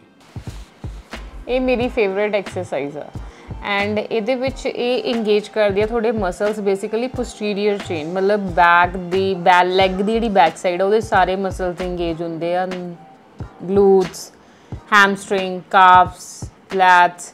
ਸੋ ਇਹਦੇ ਨਾਲ ਤੁਸੀਂ ਬਸ ਇਹੀ ਹੈ ਕਿ ਆਪਣਾ ਮਸਲ ਮਾਈਂਡ ਕਨੈਕਸ਼ਨ ਬਣਾ ਕੇ ਰੱਖਣਾ ਅਤੇ ਆਪਣੀ ਹਿਪ ਬੈਕ ਸਾਈਡ ਲੈ ਕੇ ਜਾਣੀ ਹੈ ਐਂਡ ਪ੍ਰੋਪਰ ਹੈਮਸਟਰਿੰਗ 'ਤੇ ਤੁਸੀਂ ਪ੍ਰੈਸ਼ਰ ਫੀਲ ਕਰਨਾ ਹੈ ਐਂਡ ਹੈਮਸਟਰਿੰਗ ਲਾਈਕ ਲੇਟਰ ਔਨ ਅਗਲੇ ਦਿਨ ਕਾਫੀ ਟਾਇਰਡ ਵੀ ਹੋ ਜਾਂਦਾ ਹੈ, ਬਟ ਉਹ ਚੀਜ਼ ਅੱਛੀ ਲਾਈਕ ਉਹ ਦਿੰਦੀ ਹੈ ਕਿ ਤੁਹਾਡਾ ਵਧੀਆ ਲੈਗ ਡੇ ਲੱਗਿਆ ਕਿ ਅਗਰ ਤੁਹਾਡਾ ਹੈਮਸਟਰਿੰਗ ਟਾਇਰਡ ਹੋ ਰਿਹਾ। ਸੋ 8th ਐਕਸਰਸਾਈਜ਼ ਦਾ second set, again stiff leg deadlift. So ਇਹਦੇ ਅਸੀਂ ਰੈਪੀਟੇਸ਼ਨਸ ਰੇਂਜ ਇਨਕਰੀਜ਼ ਕਰਾਂਗੇ 20 ਰੈਪੀਟੇਸ਼ਨਸ। ਇਹਨੂੰ ਡੰਬਲਸ ਨੂੰ ਜਿੰਨਾ ਆਪਾਂ ਨੀਚੇ ਲੈ ਕੇ ਜਾਵਾਂਗੇ ਉਨੇ ਹੀ ਹੈਮਸਟਰਿੰਗਸ ਆਪਣੇ ਸਟਰੈਚ ਹੁੰਦੇ ਆ, ਉਨੇ ਹੀ ਗਲੂਟਸ ਸਟਰੈਚ ਹੁੰਦੇ ਆ, ਅਤੇ ਜਦੋਂ ਤੁਸੀਂ ਉੱਪਰ ਆਉਣਾ ਤਾਂ ਗਲੂਟਸ ਨੂੰ ਕੰਟਰੈਕਟ ਕਰਨਾ ਤਾਂ ਜੋ ਤੁਹਾਡੇ ਮਸਲਸ ਇਨਵੋਲਵਡ ਰਹਿਣ। ਸੋ ਇਹਦੇ ਵਿੱਚ ਜ਼ਿਆਦਾਤਰ ਕੀ ਗਲਤੀ ਕਰਦੇ ਆ ਆਪਾਂ, ਲਾਈਕ ਆਪਣੀ ਬੈਕ ਜਿਹੜੀ ਆ ਉਹਨੂੰ ਸਟ੍ਰੇਟ ਨਹੀਂ ਰੱਖਦੇ, ਰਾਈਟ, ਐਂਡ ਕਰਵ ਨਹੀਂ ਮੇਨਟੇਨ ਕਰਦੇ। ਸੋ ਬੈਕ ਸਟ੍ਰੇਟ ਰੱਖਣੀ ਆ ਜਦੋਂ ਵੀ ਕਰਨੀ ਆ ਐਂਡ ਜਦੋਂ ਜਿੱਦਾਂ ਗੈਰੀ ਨੇ ਪਹਿਲਾਂ ਦੱਸਿਆ ਕਿ ਜਦੋਂ ਤੁਸੀਂ ਉੱਠਣਾ ਆ ਤਾਂ ਤੁਹਾਡੇ ਆਪਣੇ ਗਲੂਟਸ ਨੂੰ ਪ੍ਰੋਪਰ ਸਕੁਈਜ਼ ਕਰਨਾ, ਸੋ ਇੱਦਾਂ ਲੱਗੇ ਕਿ ਤੁਸੀਂ ਗਲੂਟਸ ਦੀ ਹੈਲਪ ਦੇ ਨਾਲ ਡੰਬਲ ਨੂੰ ਉੱਪਰ ਲੈ ਕੇ ਆ ਰਹੇ ਹੋ। ਸੋ ਲੈਗ ਵਰਕਆਊਟ ਦੀ ਲਾਸਟ ਐਕਸਰਸਾਈਜ਼ ਕਰਨ ਲੱਗੇ ਹਾਂ, ਡੈਟ ਇਜ਼ ਸੀਟਡ ਕਾਫ ਰੇਜ਼। ਸੋ ਇਹਦੇ ਆਪਾਂ 4 ਸੈਟ ਲਾਵਾਂਗੇ, ਸੇਮ 20 to 25 ਰੈਪੀਟੇਸ਼ਨਸ। ਇਹ ਮੋਸਟ ਇੰਪੋਰਟੈਂਟ ਐਕਸਰਸਾਈਜ਼ ਆ ਲੈਗ ਵਰਕਆਊਟ ਦੀ, ਇਹਨੂੰ ਕਦੇ ਮਿਸ ਨਾ ਕਰੋ। ਕਿਉਂ? ਇਹਦੇ ਪਿੱਛੇ ਰੀਜ਼ਨ ਆ, ਕੋਈ ਵੀ ਤੁਸੀਂ ਲੈਗ ਵਰਕਆਊਟ ਪਰਫਾਰਮ ਕਰਦੇ ਹੋ ਉਹ ਪਰਫਾਰਮ ਹੁੰਦਾ ਐਂਕਲਸ ਤੋਂ, ਅਤੇ ankle mobility and stability is most important. So calf ਸਾਡੇ ਕਨਸਟੈਂਟਲੀ ਐਕਟਿਵ ਰਹਿਣ ਵਾਲਾ ਮਸਲ ਆ, ਤੁਹਾਡੀ ਮੂਵਮੈਂਟ, ਬੈਲੈਂਸ, ਵਾਕਿੰਗ, ਸਟੇਅਰਕੇਸ, ਜੋ ਵੀ ਤੁਸੀਂ ਕਾਰਡੀਓ ਐਕਟੀਵਿਟੀਜ਼ ਕਰਨੀਆਂ, ਵਾਕ ਕਰਨੀਆਂ ਨੋਰਮਲ, ਤਾਂ ਤੁਹਾਡੇ ਕਾਫ ਮਸਲ ਜਿਹੜੇ ਆ ਯੂਜ਼ ਹੁੰਦੇ ਆ। ਸੋ ਇਹ ਸਟਰੋਂਗ ਹੋਣੇ ਬਹੁਤ ਜ਼ਰੂਰੀ ਆ ਐਂਡ ਇਹਨਾਂ ਨੂੰ ਤੁਸੀਂ ਟ੍ਰੇਨ ਕਰੋ, ਲੈਗ ਡੇ ਵਾਲੇ ਦਿਨ ਇਹਨਾਂ ਨੂੰ ਬਿਲਕੁਲ ਸਕਿਪ ਨਾ ਕਰੋ, ਕਿਉਂਕਿ ਇਹਦੀ ਹੈਲਪ ਦੇ ਨਾਲ ਹੀ ਆਪਾਂ ਅਪਰ ਲੈਗ ਮਸਲ ਜਿਹੜੇ ਨੇ ਉਹ ਗਰੋ ਕਰ ਸਕਦੇ ਹੋ। ਸੋ ਇਹਦੀ ਸਟਰੈਂਥਨਿੰਗ ਬਹੁਤ ਇੰਪੋਰਟੈਂਟ ਆ, ਤਾਂ ਤੁਸੀਂ ਵੇਟ ਆਪਣੇ ਅਕੋਰਡਿੰਗ ਐਡ ਕਰਨਾ ਹੈ ਕਿ 10 kg ਐਡ ਕਰਨਾ ਆ। ਸੋ ਰੈਪੀਟੇਸ਼ਨਸ ਇਹਦੇ ਜ਼ਿਆਦਾ ਤੋਂ ਜ਼ਿਆਦਾ ਲਗਾਓ ਐਂਡ ਇਹਨੂੰ ਪ੍ਰੋਪਰ ਲਾਈਕ ਹੀਲਸ ਅਪ ਕਰਕੇ ਪੂਰਾ ਕੰਟਰੈਕਟ ਕਰੋ, ਸੋ ਦੈਟ ਤੁਹਾਡਾ ਪ੍ਰੋਪਰ ਮਸਲ ਫਾਈਬਰਸ ਤੱਕ ਪੂਰਾ ਕਾਫ ਮਸਲ ਕੰਟਰੈਕਟ ਹੋਵੇ, ਪੰਪ ਹੋਵੇ। ਸੋ ਸਾਡਾ ਕਾਫ ਰੇਸਿਸ ਦਾ ਲਾਸਟ ਸੈਟ ਆ। ਸੋ ਮੈਂ ਜਿਵੇਂ ਤੁਹਾਨੂੰ ਦੱਸ ਰਿਹਾ ਸੀਗਾ ਕਿ ਐਂਕਲ ਦੀ ਮੋਬਿਲਿਟੀ ਬਹੁਤ ਇੰਪੋਰਟੈਂਟ ਆ ਲੈਗ ਵਰਕਆਊਟ ਲਈ। ਸੋ ਇਹ ਤੁਹਾਨੂੰ ਇੰਜਰੀਜ਼ ਤੋਂ ਪ੍ਰੀਵੈਂਟ ਕਰਦਾ ਐਂਡ ਜੇ ਤੁਸੀਂ ਪ੍ਰੋਪਰ ਸਕਾਟ ਲਾਉਣੀ ਆ ਤਾਂ ਤੁਹਾਨੂੰ ਐਂਕਲ ਦੀ ਮੋਬਿਲਿਟੀ 'ਤੇ ਫੋਕਸ ਕਰਨਾ ਪਊਗਾ ਪਹਿਲਾਂ। ਸੋ ਕਾਫ ਰੇਸਿਸ ਕਦੇ ਮਿਸ ਨਾ ਕਰੋ, it is most important exercise. ਹੁਣ ਖੁਸ਼ੀ ਅਸੀਂ ਇਹ ਐਕਸਰਸਾਈਜ਼ ਲਗਾ ਰਹੇ ਹਾਂ ਕਿਉਂਕਿ ਇਹ ਸਾਡੀ ਲਾਸਟ ਐਕਸਰਸਾਈਜ਼ ਆ। So last but not least calf muscles train ਕਰੋ ਐਂਡ ਫਿਰ ਦੇਖਦੇ ਹਾਂ ਨਾਲੇ ਕੌਣ ਜ਼ਿਆਦਾ ਥੱਕਿਆ, ਕਿਹਦਾ ਜ਼ਿਆਦਾ ਸਾਹ ਚੜਿਆ। ਦੇਖੋ ਗੈਰੀ ਦਾ ਪਹਿਲਾਂ ਹੀ ਸਾਹ ਚੜਿਆ ਹੋਇਆ। ਸੋ ਆਪਾਂ ਲਾਸਟਲੀ ਕਰਾਂਗੇ ਸਟ੍ਰੈਚਿੰਗਸ, ਫੁੱਲ ਬੋਡੀ ਸਟ੍ਰੈਚਿੰਗਸ। ਇਹ ਬਹੁਤ ਇੰਪੋਰਟੈਂਟ ਨੇ ਕਿਉਂਕਿ ਮਸਲ ਨਾ ਆਪਣੇ ਟਾਈਟ ਹੁੰਦੇ ਆ ਜਦੋਂ ਆਪਾਂ ਐਕਸਰਸਾਈਜ਼ਸ ਕਰਦੇ ਹਾਂ, ਅਤੇ ਮਸਲ ਨੂੰ ਰਿਲੈਕਸ ਕਰਨਾ ਬਹੁਤ ਇੰਪੋਰਟੈਂਟ ਆ। ਲਾਈਕ ਫੁੱਲ ਬੋਡੀ ਦੇ ਮਸਲ ਰਿਲੈਕਸ ਕਰਨੇ ਇੰਪੋਰਟੈਂਟ ਹੁੰਦੇ ਆ ਆਫਟਰ ਫੁੱਲ ਵਰਕਆਊਟ। ਇਹ ਤੁਹਾਨੂੰ ਇੰਜਰੀਜ਼ ਤੋਂ ਬਚਾਉਂਦੇ ਆ। ਸੋ ਤੁਸੀਂ ਫੁੱਲ ਬੋਡੀ ਸਟ੍ਰੈਚਿੰਗਸ ਕਰੋ after every workout and it's mandatory. So ਇਹਨੂੰ ਮਿਸ ਨਾ ਕਰੋ। ਸੋ ਗੈਰੀ ਨੇ ਜ਼ਿਆਦਾ ਹੈਵੀ ਵਰਕਆਊਟ ਲਗਾਇਆ, ਇਹਦੇ ਮਸਲਸ ਜ਼ਿਆਦਾ ਮੈਨੂੰ ਲੱਗਦਾ ਟਾਈਟ ਹੋਏ ਆ, ਨਾੜਾਂ ਨੂੜਾਂ ਇਹ ਜ਼ਿਆਦਾ ਚੜ੍ਹ ਗਈਆਂ ਸੀ ਮੁੰਡੇ ਦੀਆਂ। ਸੋ ਇਹ ਜ਼ਿਆਦਾ ਸਟਰੈਚਿੰਗ ਕਰੂਗਾ। ਸੋ ਸਭ ਤੋਂ ਪਹਿਲਾਂ ਦੇਖੋ ਹੁਣ ਜਿਵੇਂ ਆਪਾਂ ਇਸ ਪੋਜੀਸ਼ਨ ਦੇ ਵਿੱਚ ਕਾਫਸ ਨੂੰ ਪੂਰਾ ਆਪਾਂ ਸਟਰੈਚ ਕਰ ਰਹੇ ਹਾਂ। ਸੋ ਸਟਰੈਚਿੰਗ ਜਦੋਂ ਵੀ ਕਰਨੀ ਆ ਤਾਂ ਤੁਸੀਂ ਲਾਈਕ ਹੋਲਡ ਕਰਨਾ ਆਪਣੇ ਆਪ ਨੂੰ ਉਸ ਪੋਜੀਸ਼ਨ ਦੇ ਵਿੱਚ। ਇਹ ਨਹੀਂ ਹੈ ਕਿ ਫਟਾਫਟ ਆਪਣੀਆਂ ਪੋਜੀਸ਼ਨਸ ਚੇਂਜ ਕਰਦੇ ਰਹੋ, ਡਿਫਰੈਂਟ ਪੋਜੀਸ਼ਨ ਚਲੇ ਜਾਓ, ਨੋ, ਫਿਰ ਕੋਈ ਸਟ੍ਰੈਚਿੰਗ ਨਹੀਂ ਹੈ।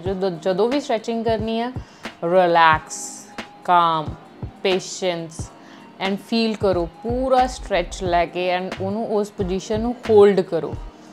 ਕਾਊਂਟ ਕਰ ਸਕਦੇ ਹੋ ਤੁਸੀਂ 1 2 3 4 5 6 7 8 9 10। So then change next leg. So ਇੱਦਾਂ ਤੁਸੀਂ ਸਟ੍ਰੈਚਿੰਗ ਜ਼ਰੂਰ ਕਰਨੀ ਆ। ਸੋ ਬਿਗਨਰਸ ਲਈ ਤਾਂ ਬਹੁਤ ਜ਼ਿਆਦਾ ਇੰਪੋਰਟੈਂਟ ਆ ਸਟ੍ਰੈਚਿੰਗ, ਸੋ ਦੈਟ ਤੁਹਾਡਾ ਅਗਲੇ ਦਿਨ ਜ਼ਿਆਦਾ ਕ੍ਰੈਂਪਸ ਨਾ ਪੈਣ, ਤੁਹਾਡਾ ਵਰਕਆਊਟ ਮਿਸ ਨਾ ਹੋਵੇ। ਸੋ ਇੱਦਾਂ ਕੰਸਿਸਟੈਂਸੀ ਮੇਨਟੇਨ ਰਹਿੰਦੀ ਆ। ਸੋ ਹੁਣ ਜਿੱਦਾਂ ਗੈਰੀ ਆਪਣੇ ਕੁਆਡਸ ਨੂੰ ਸਟ੍ਰੈਚ ਕਰ ਰਿਹਾ ਆ, ਰਾਈਟ, ਐਂਡ ਇਸ ਟਾਈਮ ਜਦੋਂ ਸਟ੍ਰੈਚਿੰਗ ਕਰਦੇ ਆ ਨਾ ਬੜਾ ਵਧੀਆ ਫੀਲ ਹੁੰਦਾ ਕਿ ਪ੍ਰੋਪਰ ਪਤਾ ਲੱਗਦਾ ਕਿ ਐਕਸਰਸਾਈਜ਼ ਲਗਾਈ ਆ, ਪੰਪ ਆਇਆ ਪੂਰੀ ਬੋਡੀ 'ਤੇ, ਐਂਡ ਉਹ ਏਰੀਆ ਪੇਨ ਕਰ ਰਿਹਾ ਹੁੰਦਾ, and that's not pain, that's actually ਮਤਲਬ ਤੁਸੀਂ ਗੇਨ ਕੀਤੀ ਆ ਉਹ ਚੀਜ਼। ਸੋ ਸਾਨੂੰ ਉਹ ਚੀਜ਼ ਬਹੁਤ ਵਧੀਆ ਫੀਲ ਹੁੰਦੀ ਆ। ਸੋ ਇਹ ਸਟ੍ਰੈਚਿੰਗ ਮਸ਼ੀਨ ਹੈ ਅਤੇ ਡਿਫਰੈਂਟ ਐਂਗਲ ਦੇ ਨਾਲ ਤੁਸੀਂ ਹਰ ਬੋਡੀ ਮਸਲ ਨੂੰ ਸਟ੍ਰੈਚ ਕਰ ਸਕਦੇ ਹੋ। ਸੋ ਮਸ਼ੀਨਸ 'ਤੇ ਵੀ ਕਰ ਸਕਦੇ ਹੋ ਤੁਸੀਂ, ਕਿਸੇ ਦੀ ਹੈਲਪ ਲੈ ਕੇ ਵੀ ਕਰ ਸਕਦੇ ਹੋ ਸਟ੍ਰੈਚਿੰਗਸ, ਜਿੱਦਾਂ ਵੀ ਤੁਹਾਨੂੰ ਕੰਫਰਟੇਬਲ ਆ। ਸੋ ਗਾਈਜ਼, ਸਾਡਾ ਲੈਗ ਵਰਕਆਊਟ ਕੰਪਲੀਟ ਹੋ ਚੁੱਕਿਆ, ਜਿਹੜਾ ਅਸੀਂ ਤੁਹਾਨੂੰ ਅੱਜ ਦੱਸਿਆ ਕਿ ਵੋਲਿਊਮ ਟ੍ਰੇਨਿੰਗ ਦੇ ਨਾਲ ਤੁਸੀਂ ਕਿੱਦਾਂ ਆਪਣੀਆਂ ਲੈਗ ਮਸਲਸ ਨੂੰ ਪੰਪ ਐਂਡ ਗਰੋ ਕਰ ਸਕਦੇ ਹੋ, ਐਂਡ ਜੋ ਮਿਥ ਆ ਉਹ ਕਲੀਅਰ ਕੀਤੇ ਆ। So it was a great session, hope you guys enjoy it and stay tuned for next video. Thank you for watching this. Subscribe our channel. Bye bye, take care.